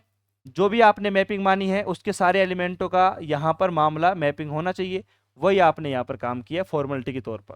तो ऑन टू प्रॉपर्टी तो हर एक सवाल में आपको नॉर्मली 2-3 स्टेप की जो है, 2 स्टेप लिखे, मात्र 2 स्टेप। आप देख लो कि मेरे पास में फाई क्या आ गया, ऑन टू आ गया। उसके बाद में then by fundamental theorem we define. अब देखो वही थ्योरम जो हमने लास्ट वाली थ्योरम को प्रूफ करने के लिए यूज की थी कि एच के अपॉन में कर्नल ले लिया मैंने, और यहां पर मेरे पास में क्या है, आइसोमोर्फिक एच अपॉन में एच इंटरसेक्शन के। अब बच्चों के दिमाग परेशान करेगा सर ये ऐसी कौन सी थ्योरम है जो बार बार यूज कर रहे हैं। अरे नाम लिखा हुआ है फंडामेंटल थ्योरम ऑफ होमोमोर्फिज्म, हम इसका डायरेक्ट यूज कर सकते हैं थ्योरम्स के अंदर, और सेम पैटर्न है इसका, वही सेम थ्योरम है। अब जैसे इसके अंतर्गत अकॉर्डिंग अब सवाल के अंदर, सवाल में क्या प्रूफ करना था, एच वाई एच के अपॉन में कर्नल, और यहाँ पर आइसोमोर्फिक एच इंटरसेक्शन के। अब यहाँ पर नीचे जो मान निकालना है उसको अपन डायरेक्ट इस थ्योरम से लिख सकते हैं। अब इसका मान जो है हमें निकालना पड़ेगा कि कर्नल का मान क्या आएगा। अब हालांकि मुझे पता है कि अगर थ्योरम के अंदर हम यहाँ पर एच अपॉन के अंदर हमें क्या चाहिए, आप थ्योरम में देख सकते हो एच अपॉन के का मान जो है आपको थ्योरम के अकॉर्डिंग क्या चाहिए, यहाँ पर थ्योरम के अकॉर्डिंग आपको एच बाई के का मान यहाँ पर चाहिए, यहाँ पर के चाहिए, कर्नल का मान के चाहिए। तो अब कैसे भी करके मुझे यहाँ पर के लाना पड़ेगा, उस कर्नल का मान जो है सोल्व करके मेरे को के लेके आना पड़ेगा। अब देख लो यही तो करिश्मा है अलजेब्रा का, मैं इसको सोल्व करूंगा, देख लो लास्ट में क्या आ रहा है ना, तो वही तो गेम है। बस आप यहाँ पर कर्नल फाई बराबर, पूरा जो मैपिंग होता है वो डिपेंड करता है कि आपने मैपिंग सवाल में क्या मानी है। एच मेरे पास में इतना एक्स वाई आपका एच के बिलोंग कर रहा है, तो फाई मेरे पास में एक्स वाई बराबर में एच इंटरसेक्शन के, यहाँ पर एक्स वाई आपका एच के में है, एच इंटरसेक्शन के भाई इसका मान क्या है, मान के चलो ना आप, फाई मेरे पास में कितना है इसका मान, एच इंटरसेक्शन के मल्टीप्लाई में एक्स। ये मेरे पास ऐसे कैसे, यहाँ पर आपका जो एक्स है वो कहाँ बिलोंग कर गया, एच इंटरसेक्शन के अंतर्गत। अगर आपका एच ये में इसमें बिलोंग कर गया है तो साफ सी बात है आपका एक्स वाई एच के में है, एक्स आपका एच में भी होगा और एक्स आपका के में भी होगा। अगर ऐसा है तो मैं यहाँ पर लिख सकता हूँ, और कर्नल फाई मेरे पास में कितना आ गया, और लास्ट में जाके यहाँ पे नीचे लिखा हुआ था कर्नल, तो वहां पे लिख दो आप एच और नीचे लिख दो के। बहुत ही सिंपल सिंपल थ्योरम है आइसोमोर्फिज्म की, ये 3 थ्योरम्स हैं। इन 3 थ्योरम्स में से एक एग्जाम में 10 नंबर की आ सकती है, 100% आ सकती है। ठीक है, अब आपने नोटिस किया कि इन थ्योरम्स में सर अगर मैं बेसिक को पकड़ लेता हूं एक बार कि कौन सी प्रॉपर्टी में कैसे काम करना पड़ेगा, और फिर बीच में आपने फंडामेंटल थ्योरम पढ़ी, अलग अलग थ्योरम्स में उसका अलग अलग रूप है बट स्ट्रक्चर उसका सेम है। कि वहां पर आपको कर्नल की वैल्यू निकालनी पड़ती है, जैसे कि आपने यहां पर निकाला। ठीक है, चलो अब आगे बढ़ते हैं अपन। अब हमारे पास में अगला टॉपिक है कोरोलरी। क्या नाम है? कोरोलरी। अब ऐसा नाम आपने पहले बीएससी में नहीं सुना हुआ है। अब ये कोरोलरी जो है मेरे पास आपने नहीं सुना, जहां तक है बिल्कुल भी नहीं सुना होगा। बट ये कहता क्या है और क्या कहानी है इसकी, सिंपल पढ़ के ही समझ में आ जाएगा आपको। अब एक बार ध्यान से देख लो एक बार, कि भाई मेरे पास लेट माना कि K1 और K2 बी नॉर्मल सब ग्रुप। K1 और K2 मेरे पास में क्या है, दो नॉर्मल सब ग्रुप है, आपको दे रखा है, किसके हैं, जी के हैं। एंड एच बी सब group of capital ji, H आपका सब ग्रुप है। माइंड में लिख लिया करो कि भैया अच्छा K1 सब ग्रुप नॉर्मल सब ग्रुप है जी का, K2 भी आपका नॉर्मल सब ग्रुप है जी का, और एच क्या है आपका, सब ग्रुप है जी का। तो एच मेरे पास में ओनली सब ग्रुप है जी का, नॉर्मल और सब ग्रुप में फर्क है, ठीक है। एंड आपका एच इंटरसेक्शन मेरे पास में के आइसोमॉर्फिक, एच इंटरसेक्शन जो मेरे पास में K1 है ये आइसोमॉर्फिक है किसका, एच इंटरसेक्शन K2 का। अगर ये सारी बातें दे रखी हैं आपको, पूरी बातें दे रखी हैं, उसके बाद में हमारे पास में क्या है, एच K1 अपॉन में K1, और आइसोमॉर्फिक मेरे पास में क्या है, एच K2 अपॉन में K2। ये आपको यहाँ पर कोरोलरी के अंदर देखने को मिलेगा। कहानी समझ में आ गई? ये आपको यहाँ पर याद रहना चाहिए कि एक्चुअली में बात करते हैं यहाँ पर कि H1 K1 अपॉन में K1, और ये मेरे पास में H2 K2 अपॉन में K2। आगे बात समझ में? किसी को दिक्कत? तो यहाँ पर प्रूफ कर सकते हैं अपन। आप समझ गए होंगे कि मेरे पास में देखो इसी नाम से आएगा एग्जाम के अंदर, ये कोरोलरी नाम आए तो ठीक है, बट कई बार यहाँ पर थ्योरम की फॉर्म में आ जाए कि भैया H K1 अपॉन में। अब ऐसी प्रकार की थ्योरम्स में तो आपका माइंड सेट एकदम फिक्स हो गया होगा कि इनमें करना कुछ नहीं है, सेम टू सेम काम करना है जैसे हमने ऊपर थ्योरम्स में किया। लेकिन आपको यहाँ पर हर एक थ्योरम की कैलकुलेशन डिफरेंट है, तो डिफरेंट पे तो फोकस करना पड़ेगा आपको कि भाई इस थ्योरम में क्या करना है स्पेशली। अब आपको पता है सवाल में जो दिया गया है वही हम यूज करेंगे कि K1 K2 जी के नॉर्मल है, एच मेरे पास में है, सॉरी एच मेरे पास में जी का क्या है, एक सब ग्रुप है। सारी बातें दे रखी हैं, उनका मैं यूज करूंगा और इसको मैं प्रूफ करके दिखाऊंगा। आइए सारे बच्चे, जिस सबसे पहले तो हम क्या कर सकते हैं, जो भी हमारे सवाल में दिया गया होगा, लेट कैपिटल एच बी सब group capital G, and K1 normal सब ग्रुप ऑफ जी, K2 भी आपका नॉर्मल सब ग्रुप है। तो अपन यहाँ पर जो भी थ्योरम अपने ऊपर पड़ी है, डायमंड आइसोमॉर्फिज्म थ्योरम। अब डायमंड आइसोमॉर्फिज्म थ्योरम के हिसाब से हम क्या लिख सकते हैं, हमें सवाल में दिया गया है कि we have H intersection K जो है वो नॉर्मल सब ग्रुप है किसका, एच का। तो according to diamond isomorphism theorem के हिसाब से लिख सकता हूं मैं एच K1 अपॉन में K1 आइसोमॉर्फिक एच अपॉन में एच इंटरसेक्शन K1। अब देखो जिसको यहाँ पर डायमंड आइसोमॉर्फिज्म थ्योरम जो है वो याद होगी, हमने भी जब पढ़ी है, तो उसके हिसाब से जो भी सवाल में दे रखा होगा उसको कन्वर्ट करके हम उस स्ट्रक्चर में लिख सकते हैं, ठीक है। अगर ऐसा है तो सिमिलरली इसी प्रकार डायमंड आइसोमॉर्फिज्म थ्योरम के हिसाब से ही अगर मान लो हमारे पास में एच इंटरसेक्शन K2 है और वो हमारे पास में नॉर्मल सबग्रुप किसका है, एच का है, तो डायमंड आइसोमॉर्फिज्म थ्योरम से तो हम लिख सकते हैं एच K2 अपॉन में K2, आइसोमॉर्फिक मेरे पास में क्या है, एच अपॉन में ये मेरे पास में इंटरसेक्शन K2। समीकरण number 2, equation first and second का हमने यूज किया। अगर आप इक्वेशन फर्स्ट एंड सेकंड का यूज करोगे तो हमारे पास में क्या आ गया, एच इंटरसेक्शन K1 जो है वो आइसोमॉर्फिक है किसके, एच इंटरसेक्शन K2 के। वी हैव हम यहां पर देख सकते हैं एच K1 अपॉन में K1 आइसोमॉर्फिक किसके है, एच अपॉन में एच इंटरसेक्शन के। अब थोड़ा सा क्या है कि आपको कंफ्यूजन सा होगा भाई डिफरेंस क्या है इनमें, आप अगर थोड़ा चेक करोगे ध्यान से देखो, समीकरण नंबर 1 को देखना, एच K1 अपॉन में K1 एच अपॉन में एच इंटरसेक्शन K1 समीकरण नंबर 1 है। 2 को देखो एक बार आप, एच K2 अपॉन में K2 आइसोमॉर्फिक एच अपॉन में एच इंटरसेक्शन K2, ठीक है। समीकरण नंबर 1 और 2 हो गया। समीकरण नंबर 1 और 2 से हम कर रहे हैं यहां पर यूज किसका, इसका यूज कर रहे हैं। अब ध्यान से देखना एक बार आप कि भाई मेरे पास में एच K1 अपॉन में K1 आइसोमॉर्फिक है किसका, इसका, और यहां पर K2 अपॉन में K2 आइसोमॉर्फिक किसका है मेरे पास में, एच इंटरसेक्शन K1। समीकरण नंबर यहां पर 2 और 3 में यही फर्क है कि यहां पर K1 की जगह K2 कर दिया, K2 की जगह K1 मेरे पास में कर दिया। आ रही बात समझ में आपके? क्या कह रहे हैं गुरुजी, क्या कह रहे हो, हमें समझ में नहीं आ रहा। अरे एक बार फोकस करो, मुझे पता है, गारंटी है आप यहाँ पर समीकरण नंबर 3 और 4 के बारे में बोल रहे होंगे कि सर ये तो सेम सी हैं, इनमें फर्क क्या है। अरे समीकरण नंबर 1 में देखो K1 लिखा हुआ है ना, समीकरण नंबर 2 में देखो K2 लिखा हुआ है ना। अब जब मैंने इसका यूज किया तो पता है मैंने क्या लिखा है यहाँ पर, K1 K1 K1, K2 K2 लेकिन K1, और फिर यहाँ पर लास्ट में हैंस आता है K1 K1 और HK2 बराबर मेरे पास में आ गया। अरे दोनों हो गए, दोनों बराबर आ गए मेरे पास में, यही मेरे पास में क्या है, कोरोलरी।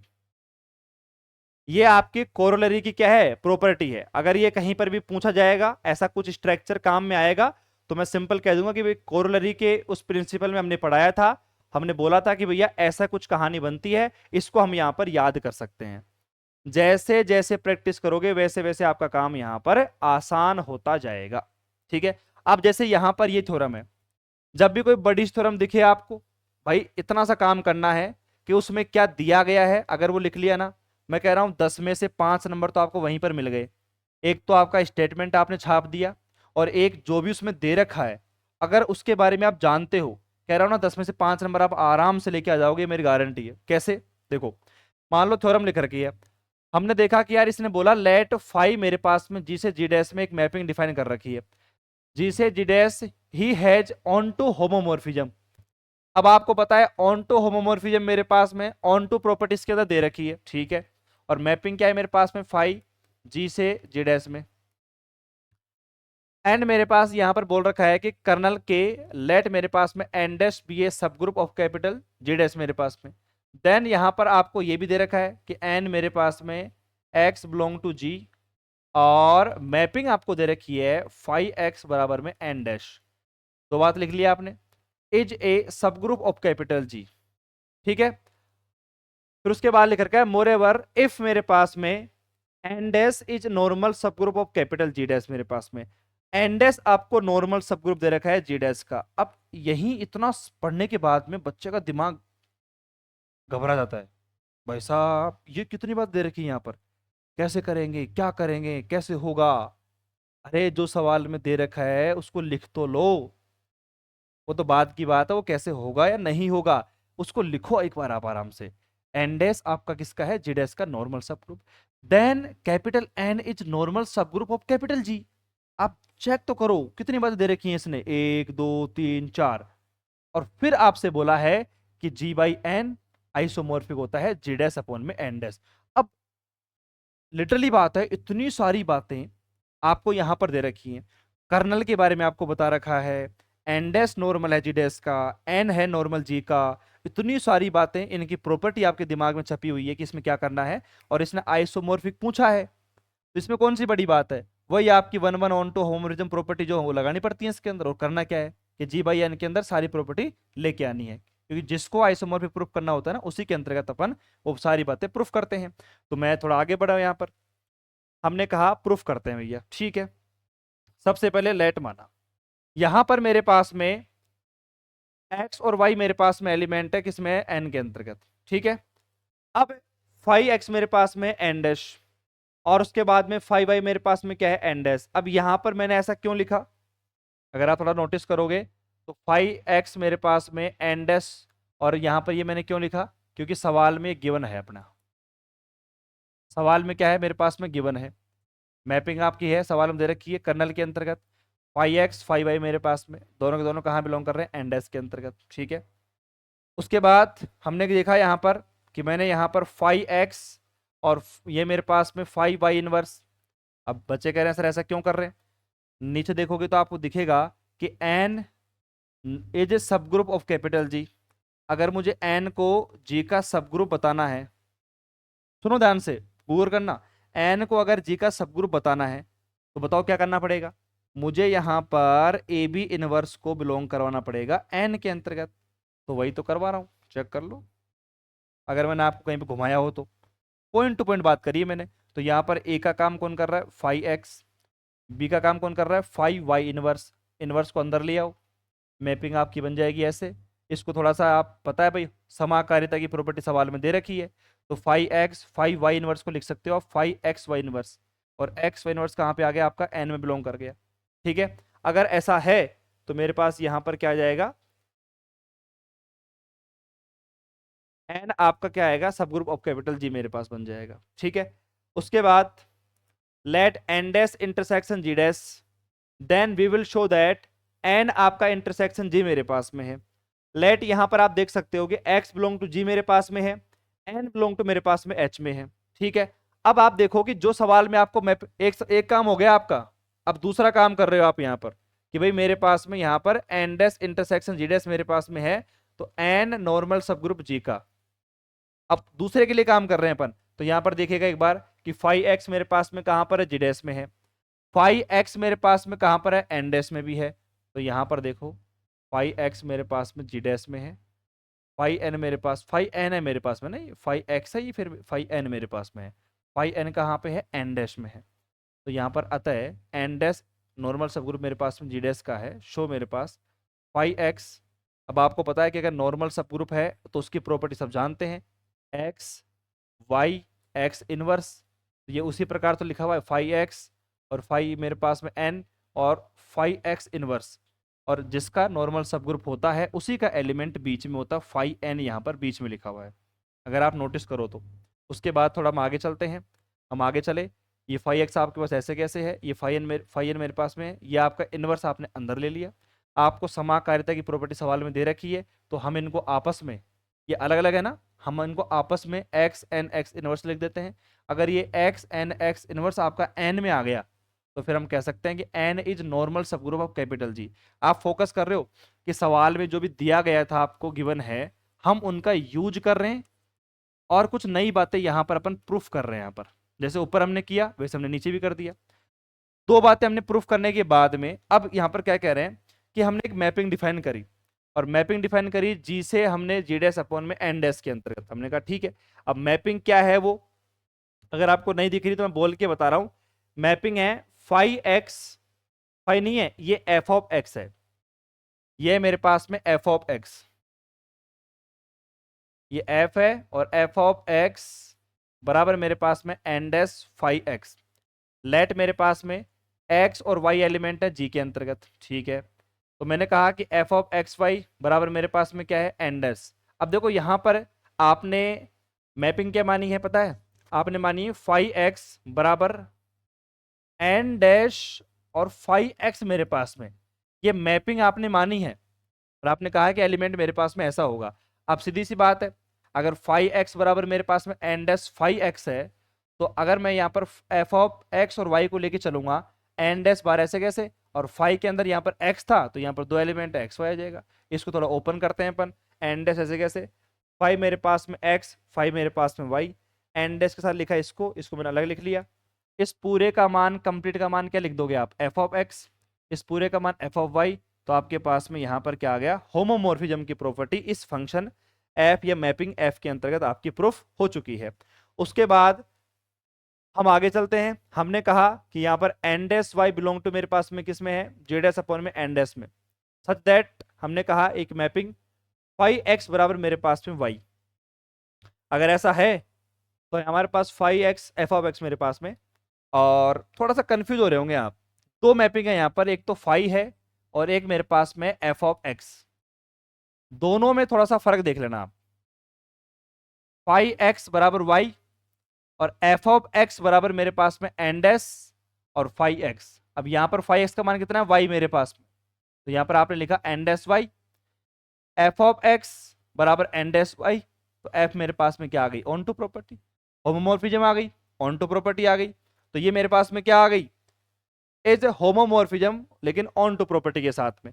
फिर वही बात, सेम टू सेम कहानी कि जैसे अपने क्यूसेंट ग्रुप के फॉर्म में लिखते हैं ना अपन कि जी क्यूसेंट के एफ, कई बच्चे कह रहे सर आप इसको क्यूसेंट नहीं बोलते हो, थोड़ा सा अजीब लगता है मेरे को इसलिए नहीं बोलता, बाकी इसको प्रोनाउंसिएशन कैसे करते हैं कि जी क्यूसेंट कर्नल एफ, जी डैश क्यूसेंट मेरे पास में एन डैश। अब वही अपन आंसर आपका आ चुका है, कर्नल एफ ने आपने लिख दिया, कर्नल एफ बराबर जो आपकी परिभाषा होती है एक्स बिलोंग टू जी के अंतर्गत, और एफ ऑफ एक्स बराबर मेरे पास में N dash, x belong to G और एन डैश मेरे पास में क्या आ गया, फाइव एक्स बराबर मेरे पास में एन डैश, और यहाँ पर क्या आ गया आपका एक्स बिलोंग टू जी और फाइव एक्स बराबर में एन डैश, और यहाँ पर मेरे पास में ये क्या आ गया अब सीधी सी बात है, जब मेरे पास में क्या आ गया 5x है, वो बराबर किसके आ गया, एन डैश के आ गया। तो ये मेरे पास में कितना आ गया, x आपका बिलोंग कर गया एन के अंतर्गत, और एन ही तो लाना था कि g by N isomorphic J dash upon में एन डैश। ठीक है, इसके बाद में अब हमारे पास एक और इंपॉर्टेंट थ्योरम आती है जिसका नाम है जैसन हस थ्योरम या फिर बटरफ्लाई थ्योरम। ठीक है, अब एक बात बोलूं आपको इंपॉर्टेंट एक इंपॉर्टेंट बात यहां पर मैं ये बोलना चाहूंगा कि जो भी बच्चे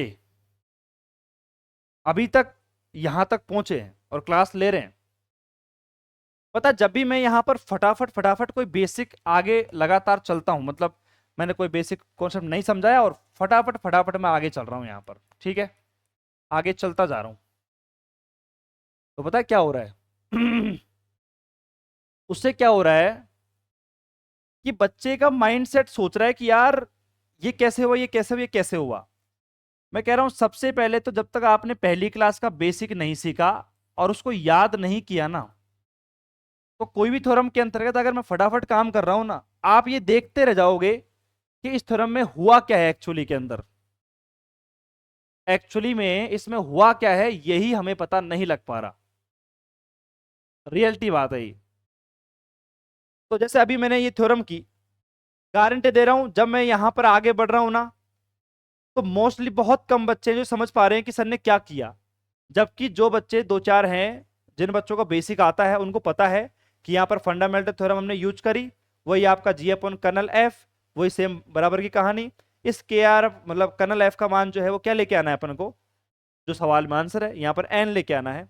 इसको मैंने सोल्व किया, हमारे पास मैपिंग थी एफ ऑफ एक्स बराबर में N dash, F of X का मान कितना था एन डैश फाइव एक्स। अब ये कहाँ से लिया है, कई बच्चे तो ये सोचते हैं कि यार ये जो मान लिया है ना, ये पता नहीं कहां से ले लिया सर ने, कहीं से पता नहीं सर को याद होगा उस हिसाब से लिख लिया। कोई भी लॉजिक आपके सवाल से बाहर नहीं लिया जाता, उसी में से सारी बातों को कैप्चर किया जाता है हमेशा ध्यान रखना। तो यहां पर हमने कहीं से लॉजिक नहीं उठाया, हमने यहीं से लॉजिक उठाया और हमने यहां पर रख दिया। और लास्ट में देख लो आपका जो एक्स आपका है किसमें है, जी में है। 5x बराबर क्या आ गया मेरे पास में एन डैश। तो ये जो x आपका आ गया ये बिलोंग कर गया n के अंतर्गत, अगर आप लिखना चाहो तो जब आपका x g में भी है और x आपका n में भी है, तो यहां पर मैं के ई आर एफ की जगह n लिख सकता हूं। पता है वही तो हुआ है, तीन थ्योरम्स में यही तो काम कर रहे हैं अपन। तो जब तक देखो मैंने एक बार समझा दिया, आपको सारी चीजों के बारे में पता है कि कर्नल एफ क्या होता है, फंडामेंटल थ्योरम का फॉर्मूला क्या होता है, होमोमोर्फिज्म क्या होता है, ऑन टू प्रॉपर्टी क्या होती है, वन वन प्रॉपर्टी क्या होती है। ठीक है, तो जब सारे स्ट्रक्चर के बारे में आपको पता लग चुका है कि कौन सा स्ट्रक्चर क्या कहता है, तो उसके बाद में तो क्या होता है कि जो भी आपकी पर्टिकुलर थ्योरम है उसका जो प्रूफ है और उसका जो आंसर है ना, बस उसके बारे में फोकस करना है। फिर आपको फिर ये नहीं देखना कि ये कैसे हो रहा है, भाई थोड़ा बहुत तो आपको पर्टिकुलर थ्योरम में घुसना पड़ेगा, उसकी कैलकुलेशन समझनी पड़ेगी, लेकिन ये है कि बेसिक सभी आपके पास में है तो लगभग 50% थ्योरम तो वहीं पर सोल्व हो जाती है। बाकी पूरी बात कैलकुलेशन पर। यार जिंदगी में कभी आपने कैलकुलेशन के बारे में नहीं सीखा, पर्टिकुलर इस थ्योरम को कभी आपने जिंदगी में पढ़ा नहीं है, तो जब पहली बार आप पढ़ोगे तो सीधी सी बात है थोड़ा बहुत तो आपको यहाँ पर बेसिक कहीं ना कहीं कैलकुलेशन है तो परेशान भी करेगी। ठीक है, उसके बाद में और जब भी थोड़ा सा मन ना करे ना कि भाई थोड़ा सा समझ में कम आ रहा है, माइंड में थोड़ा कम घुस रहा है, लेक्चर को बंद कर दिया करो। क्योंकि एक साथ सोचो यार, इतना सारा कंटेंट है जो कि एक एक लेक्चर में आधी थ्योरम होती है, हमने 1 घंटे में 2 थ्योरम 3 थ्योरम पढ़ ली, तो सारा मैटर दिमाग में नहीं घुसेगा।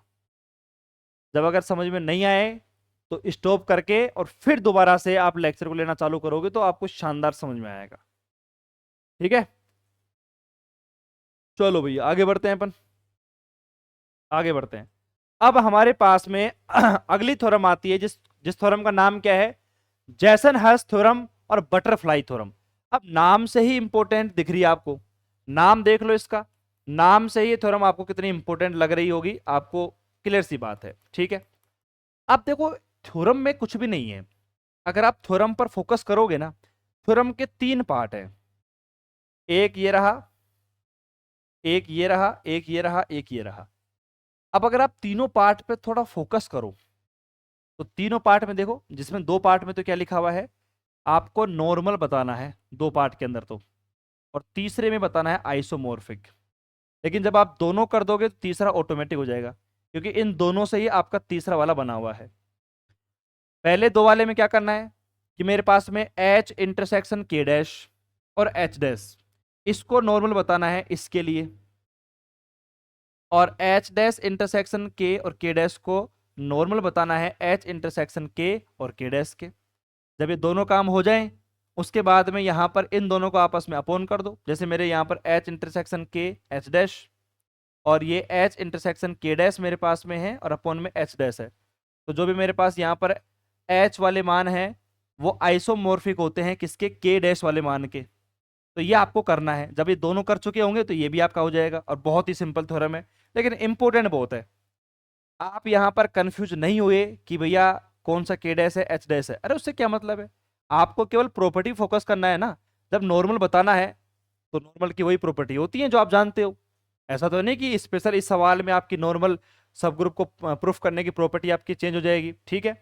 जैसे अब यहाँ पर सवाल में साफ साफ लिखा हुआ है कि let H and K are sub group of capital G and H dash and K dash are normal सब group of capital H and capital K respectively, then मेरे पास में आपको ये काम करना है। हमने कहा ठीक है।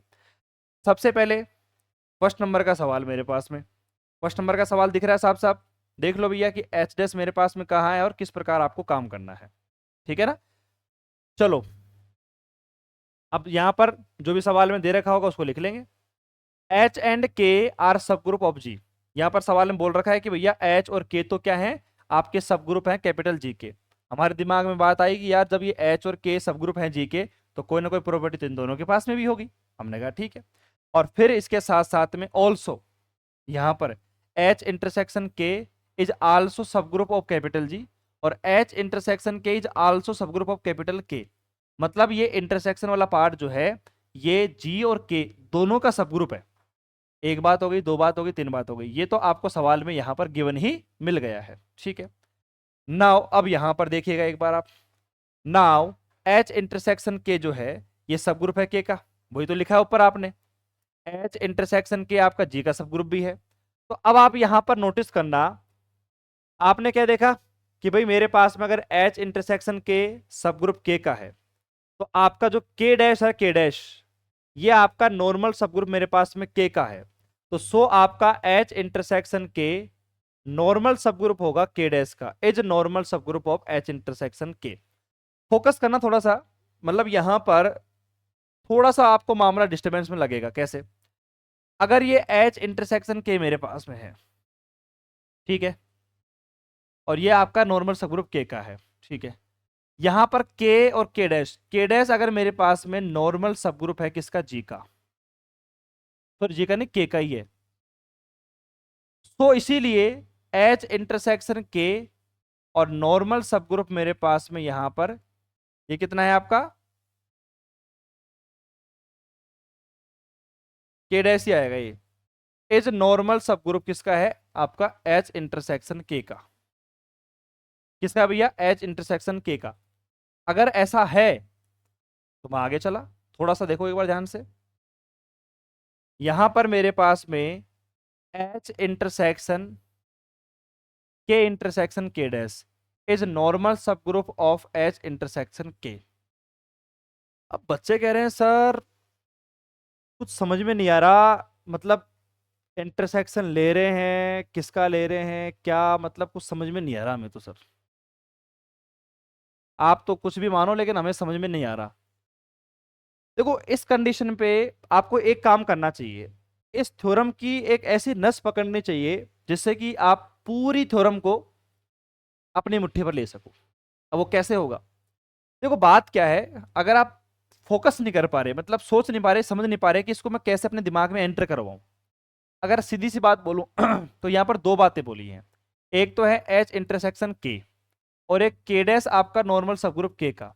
अगर आप इन दोनों बातों को ध्यान से देखोगे ना, तो यहां पर क्या लिखा है पता है, H मेरे पास में है, इंटरसेक्शन है, यहां पर लिखा हुआ है K इंटरसेक्शन K डैश, और ये नॉर्मल सब ग्रुप किसका पता है, H इंटरसेक्शन K का। जब आपका एच इंटरसेक्शन, ये मेरे पास में के इंटरसेक्शन के डैश मेरे पास में है, और ये एच इंटरसेक्शन के का नॉर्मल सब ग्रुप बन गया है मेरे पास में, तो यहाँ पर क्या होगा कि एच इंटरसेक्शन जो के डैश है वो भी आपका नॉर्मल सब ग्रुप बन गया एच इंटरसेक्शन के का। ऐसा क्यों है? क्योंकि के आपका सब ग्रुप है किसका, सॉरी के डैश आपका सब ग्रुप है के का। आगे बढ़े तो यहां पर मेरे पास में क्या हुआ, एच इंटरसेक्शन के डैश अगर मेरे पास में यहां पर सब ग्रुप है किसका, एच इंटरसेक्शन के का मेरे पास में, तो यहां पर इसको ले लिया मैंने, फिर साथ में लिखा मैंने एच डैश। अब ये आपका सब ग्रुप हो जाएगा किसका, एच इंटरसेक्शन के डॉट एच डैश का। अगर ऐसा है तो जो आपको सवाल में चाहिए था वो आपका आंसर आ गया। अब यहां पर बच्चे धीरे धीरे इस बात को समझ पा रहे हैं कि सर हमें तो पागल बनाया जा रहा है।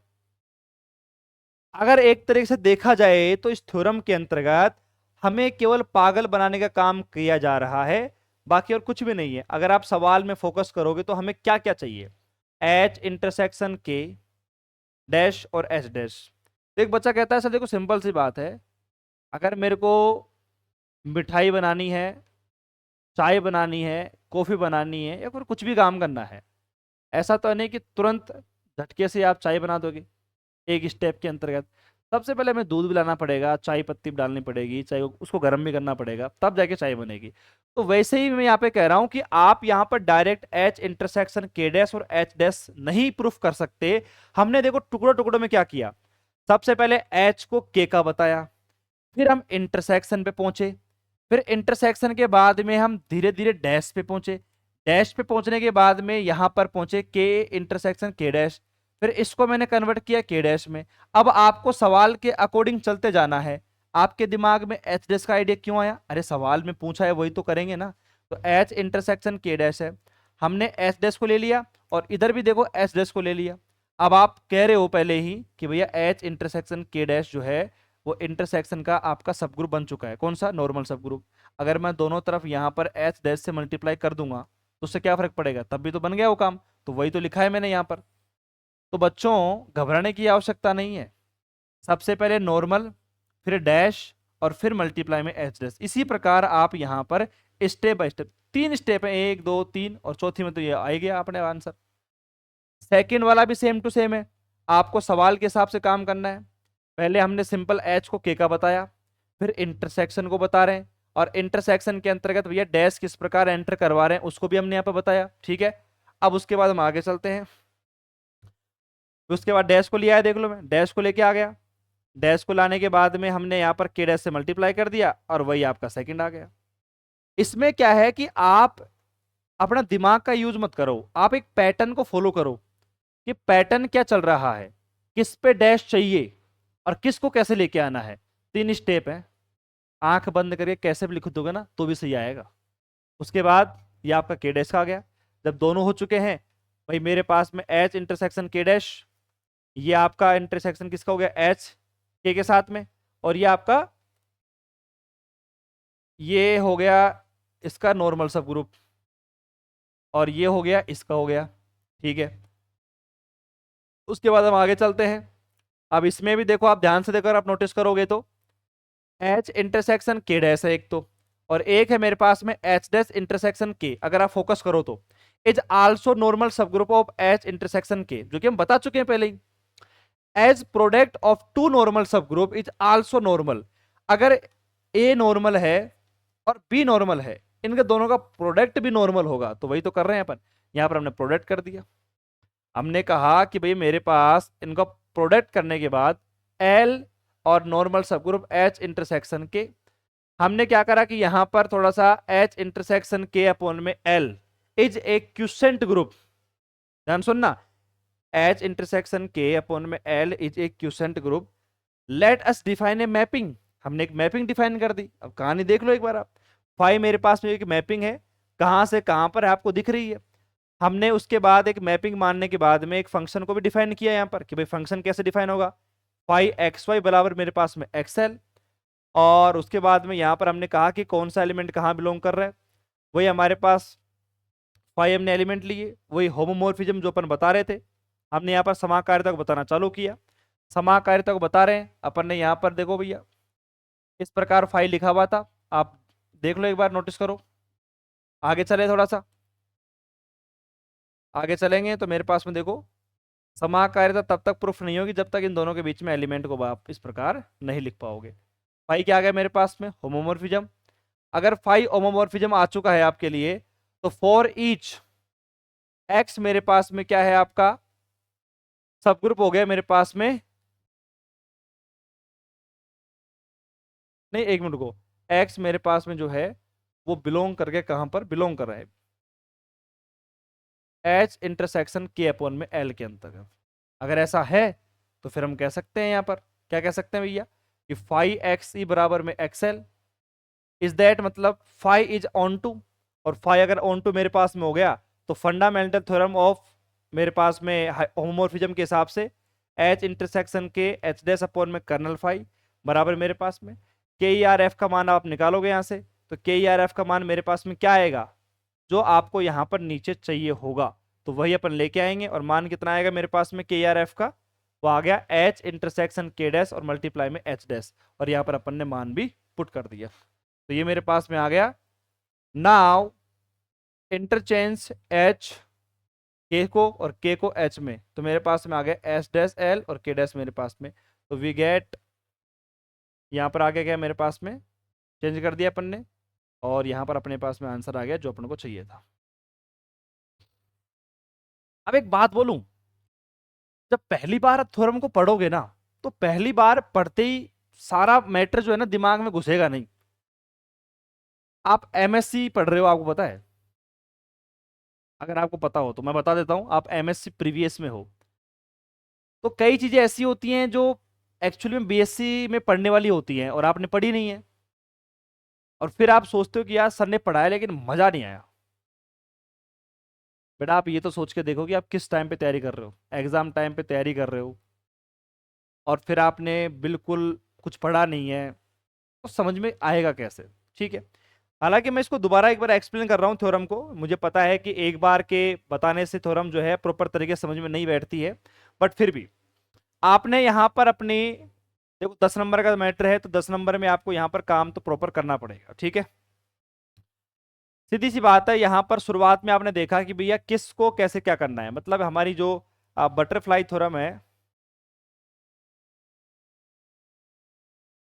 हमारी बटरफ्लाई थ्योरम है, जैसन हर्श थ्योरम या बटरफ्लाई थ्योरम, तीन कंडीशन लेके आनी है। पहले इन दोनों को प्रूफ किया, दोनों के स्ट्रक्चर को आप समझ गए कि भैया पहले इंटरसेक्शन फिर डैश, उसके बाद में हम यहाँ पर नॉर्मल उसको बता पाएंगे। बात समझ में आ गई। उसके बाद हमने यहाँ पर सिंपल तरीके से फॉर्मेलिटी करा कर के ये आपका फर्स्ट एंड सेकंड स्टेटमेंट आपका प्रूफ कर दिया। सवाल में इतनी सारी बातें दे रखी हैं, उन्हीं से आपका पूरा काम हो गया। थर्ड प्रॉपर्टी में हमने कहा कि भाई मेरे पास में यहाँ पर अब मुझे वो जो आंसर आपका आइसोमोर्फिक है वो बताने के लिए हमने काम करना पड़ेगा। आइसोमोर्फिक बताने के लिए हमने कहा कि दो नॉर्मल सबग्रुप का मल्टीप्लाई करेंगे तो मेरे पास में यही बनेगा। हमने जब दोनों का मल्टीप्लाई किया तो वो किसके बराबर आया पता है, यहाँ पर मेरे पास में एल हमने यहाँ पे माना, और ये एल इसलिए मान रहे हैं ताकि हम यहाँ पर क्या कर रहे हैं, देखो पता है, एच इंटरसेक्शन के बाई मेरे पास में L is a quotient group. यहाँ पर अब आपके मन में कई होगी, दिमाग में सवाल आता होगा ये किस प्रकार एल को डिफाइन कर रखा है यहाँ पर। अरे भाई यहाँ पर एच इंटरसेक्शन के जो है ना, वो मेरे पास में क्या है, अपॉन में L is a quotient group है। अगर क्यूसेंट ग्रुप है मेरे पास में तो इसका मतलब है कि यहाँ पर मुझे एक मैपिंग डिफाइन करनी पड़ेगी और एक फंक्शन में डिफाइन करना पड़ेगा। दोनों को डिफाइन करने के बाद में वही मेरे पास एक तो होमोमोर्फिज्म समाकारिता, एक ऑन टू, दोनों प्रॉपर्टी को लगाने के बाद में फंडामेंटल थ्योरम ऑफ होमोमोर्फिज्म को मैं अप्लाई कर सकता हूँ। तो मैंने यहाँ पर देखो सिंपल वे में कैसे प्रूफ किया है इसको। सबसे पहले जानते हो आप एलिमेंट मानते हैं अपन ने, X Y, X one Y one अपन ने माना, कहाँ बिलोंग कर रहे हैं पता है आप सभी को, ये एलिमेंट भी कहाँ रहते हैं उसके बारे में यहाँ पर आपको पता लग रहा है। हमने यहाँ पर अंदर लिया इसको, तो देखो वही बात है, समझ जाते हो आप, एक दो तीन चार, एक दो तीन चार पाँच छः, अगर यहाँ पर चार एलिमेंट है, यहाँ पर छह एलिमेंट है, इसका मतलब है कि कोई ना कोई सा एलिमेंट आपने एंटर करवाया है। तो आप देख लो कि मैंने एंटर इसको करवा दिया, एंटर करवाने के बाद में इसको थोड़ा सोल्व कर लो, तो मेरे पास में देखो एक्स एक्स वन साथ ले लिया, X inverse Y X one और वाई वन मेरे पास ऐसे कैसे है। अब आप यहाँ पर नोटिस करना कि जो भी आपको सवाल में मैपिंग दी गई है उसके हिसाब से ये तो हो गया एक्स वाई वन। अब ये कंप्लीट मेरे पास में पूरा जो मामला है इसको मैंने मान लिया वाई टू वाई वन। ठीक है, और y2 y1 भी आपने कैसे माना है, उसकी पूरी जो रामायण है वो यहाँ पर लिख रखी है कि कौन सा एलिमेंट कहाँ पे जा रहा है, कैसे जा रहा है, किसको क्या मानोगे, वो सारी बातें आपको यहाँ पर बता रखी है। अगर आप थोड़ा सा दिमाग लगाकर समझोगे तो सारी बातें दे रखी हैं। वही आपका नॉर्मल सब ग्रुप, वही आपका मेरे पास में बिलोंग टू, वही आपके पास सब ग्रुप, होमोमॉर्फिज्म, उन्हीं की प्रॉपर्टी अगर आपको याद है तो वही बातें घूम रही है बार बार बार बार बार बार। ठीक है, बस थोड़ा सा क्या है कि यार कॉम्प्लिकेटेड तो होगा, एमएससी में आप जाओगे जब लेंदी कोई थ्योरम आएगी, लेंदी काम करना पड़ेगा। और सबसे बड़ी बात तो क्या है कि बच्चों को ये डैश वगैरह जो आता है ना परेशान करता है, थोड़ा सा कॉम्प्लिकेटेड कर देता है कि यार कैसे होगा कैसे नहीं होगा। जबकि एक्चुअली में देखा जाए ना तो इस पूरी थ्योरम को अगर मैं आंख बंद करके लिखूं ना और मैं इसे डिफरेंट आंसर लिखूंगा और फिर भी आप एक नंबर निकाल सकते हो उसके अंदर। ऐसा क्यों होता है? क्योंकि चीजों को बेसिक से पढ़ना पड़ता है। मेरे को एज इट इज थ्योरम याद नहीं है कि इसमें क्या करना है, बट मेरे को आप सवाल दे दो, सवाल देने के बाद में उसका आंसर जब मैं लिखूंगा ना और आप चेक करोगे तो आप कहोगे सर आपने लिखा क्या है, बट लिखा सब कुछ सही है। एलजेब्रा की खूबी यही है, खूबी यही है एलजेब्रा की।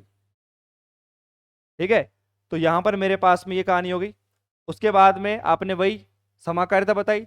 समाकारिता के बाद में मैंने आपसे पहले बोल दिया था कि जो ऑन टू प्रॉपर्टी होती है बस उसमें 2-3 लाइनें लिखी होती है। अब आप चेक कर लो, लाइनें लिखो बट लिखो अपने ग्रुप के हिसाब से जो आपने मैपिंग मानी है। उसके बाद में तो वही आपकी फंडामेंटल थ्योरम आ गई, फंडामेंटल थ्योरम लिखा, वही आपका KERF कर्नल फाई मेरे पास में, कर्नल फाई का मान निकाला। आपने कहा कि एलिमेंट मेरे पास में एक्स वाई बराबर इसके बराबर है, मैपिंग आपने मानी फाई एक्स बराबर मेरे पास में 1। 1 अपन ने क्यों माना? 1 नहीं है मेरे पास में, वो एल है, एल मेरे पास में क्यूसेंट है। उसके बाद फाई एक्स वाई की मैपिंग कितनी है मेरे पास में? एक्स एल, ये मेरे पास में एल के बराबर आ गया।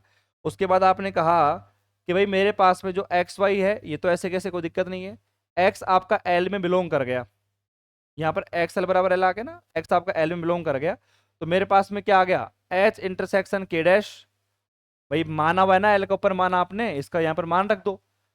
आपका यहाँ पर एक्स एंड वाई आपका बिलोंग कर गया इन दोनों के अंतर्गत। चलो ठीक है, तो वेयर जहाँ पर मेरे पास में एक्स इसके अंदर आ गया, वाई मेरे पास में इसमें आ गया। अगर ऐसा है तो भैया एक्स कोमा वाई मेरे पास में y1 आपका इसके अंदर बिलोंग कर गया, KER5 मेरे पास में क्या आ गया? एच इंटरसेक्शन के डैश, और ये मेरे पास में एच डैश। और यही आपको आंसर चाहिए था जो आपको निकालना था। यहाँ पर KER5 की जगह आपने मान रख दिया, आंसर आपका आ चुका है। ठीक है, और ये आपके पास में इसमें साफ साफ लिख रखा है कि आप यहाँ पर ये जो आपका H है और K है, और मेरे पास में H डैश L और ये K डैश मेरे पास में, आप इनको आपस में इंटरचेंज कर सकते हो। इंटरचेंज करोगे तभी मेरे पास समीकरण नंबर 2 और 3 की सहायता से L की जगह हम क्या लिख सकते हैं, प्रॉपर तरीके से जो मान आपका आएगा उसको यहाँ पर लिखा और यहाँ पर लिखा। तो ये आपके पास में अगर मैं आपको बताऊं तो 2 लेक्चर हो चुके हैं आपके, 2 लेक्चर हो चुके हैं। और यूनिट नंबर जो आपके अलजेब्रा में फर्स्ट है, जहां तक मैं मान सकता हूं कि 10 नंबर का जो मैटर है आपका लगभग 100% पक्का हो चुका है मेरे हिसाब से। देखो थोड़ा बहुत तो आप ये मान के चलना, मैंने एक बात बताऊं, काफी सारी चीजें हैं जो वास्तव में मैंने आपको डीप से नहीं बताई। मुझे पता है कि अगर मैं एक क्वेश्चन को बताने लगा तो वही 2 घंटा लग जाएगा, एक थ्योरम को भी। तो इसीलिए कुछ बातें छूटेंगी, बट कॉन्फिडेंस के साथ में जितना भी आपने बेसिक पढ़ा है, थ्योरम के बारे में आपको नॉलेज है, आप एग्जाम में लिख के आना। 10 में से 7 नंबर, 8 नंबर, 9 नंबर आपको डेफिनेटली मिलेंगे, कोई नहीं काट सकता आपके नंबर एलजेब्रा के अंतर्गत। ठीक है, बट पता ये होना चाहिए कि यूनिट नंबर फर्स्ट के अंतर्गत कौन कौन से टॉपिक हैं, क्या क्या उसके अंदर है, कौन कौन सी थ्योरम्स हमने करी हैं, कैसे क्या उनको प्रोसेस करना है, बस वो आपको पता होना चाहिए। जैसे अब आपको पता है कि भाई मेरे पास बटरफ्लाई थ्योरम है, अब बटरफ्लाई थ्योरम में क्या करना है, कैसे इसको, मतलब इसमें स्टेटमेंट है, वो बातें याद रहनी चाहिए आपको स्टेटमेंट के बारे में। अच्छा कि यार उसमें एच इंटरसेक्शन एच डैश था बराबर में के डैश, अच्छा वहां पर ऐसे होगा, एक बार एच डैश एक बार के डैश के लिए, फिर उसके बाद उन दोनों का ग्रुप कर लेंगे। ग्रुप में कुछ नहीं है वहां पर, फिर मेरे पास जैसे आगे प्रोसेस करते जाएंगे मेरे पास क्वेश्चन ग्रुप आ जाए, क्वेश्चन ग्रुप में एक मैपिंग मान लें, मैपिंग के बाद में एक फंक्शन डिफाइन कर देंगे, और फिर उसके बाद उसमें homomorphism one onto property proof करी, और उसके बाद फिर वही फंडामेंटल थ्योरम आ गई, उसका यूज करके कर्नल फाई का मान निकाला डैश की फॉर्म में। और अगर एक दिमागदार बच्चा होगा ना, गारंटी है क्वेश्चन को देखा उसने, क्वेश्चन को देखने के बाद उसको सारे बेसिक पता है, वो पूरा थ्योरम को बना देगा, ऑटोमेटिक ऑटोमेटिक बना देगा उसको। तो यहां तक लेक्चर नंबर 3 तक, सॉरी 2 मैंने पढ़ा दिए। अब इसमें जो अगला टॉपिक आएगा ना, वो अब आपने बीएससी में पढ़ा हुआ है, एक्सटर्नल डायरेक्ट प्रोडक्ट मेरे पास में, ये आपने पढ़ा हुआ है वहां पर, तो उसी का बेसिक थोड़ा बहुत काम में लेंगे और इसके आगे पढ़ेंगे। जो भी आपका समाकारिता वाला पोर्शन था वो खत्म हो चुका है, आपका होमोमॉर्फिज्म, तो वो आपका बेसिक यूज हो चुका है यहाँ पर। अब बात करते हैं यहाँ पर एक्सटर्नल डायरेक्ट प्रोडक्ट की बात करेंगे और इंटरनल डायरेक्ट प्रोडक्ट, इन दोनों की थ्योरम्स पढ़ेंगे। उसके बाद हमारी यूनिट नंबर फर्स्ट खत्म। 4 लेक्चर लगेंगे मेरे हिसाब से, 4 लेक्चरों के अंतर्गत आपकी पहली यूनिट खत्म हो जाएगी और अलजेब्रा में आपके 10 नंबर या फिर आप बोल सकते हो 20 नंबर भी आप यहाँ पर बोल सकते हो, 20 नंबर आपके यहाँ पर पक्के हो जाएंगे जहां तक है। बस यही है कि बस जैसे ही आप नया टॉपिक चालू होगा एक्सटर्नल डायरेक्ट प्रोडक्ट, अब इसके बारे में इसका बेसिक आपको पता होना चाहिए कि इसमें क्या होता है क्या नहीं होता है, ताकि हर एक थ्योरम में आप अपने बेसिक का यूज कर पाओ। देख लो अब मैंने बेसिक के बारे में कितना ज़्यादा डीप में बोला है, बेसिक बेसिक बेसिक बेसिक, तो वो ज़रूरी है। और बाई चांस कोई थ्योरम का स्टेटमेंट प्रूफ आपको समझ में नहीं भी आता है ना, थोड़ा बहुत आप स्किप भी कर सकते हो। एज इट इज थ्योरम को लिखना कोई ज़रूरी नहीं है, थोड़ा बहुत स्किप भी कर दो, क्योंकि एंड टाइम पे क्या है कि प्रॉपर 100% तो याद आपको होगा भी नहीं। तो जितना हो पाता है कॉन्फिडेंस के साथ में याद करो और मस्त रहो। पहले आप बिल्कुल भी नहीं पढ़ रहे थे, कम से कम पढ़ तो रहे हो ना आप, ये कॉन्फिडेंस रहना चाहिए आपके दिमाग में, ठीक है। चलो आज के लिए इतना ही, मिलते हैं नेक्स्ट लेक्चर में। टेक केयर, बाय बाय, धन्यवाद, जय हिंद, जय भारत, राधे राधे, जय श्री कृष्णा भैया।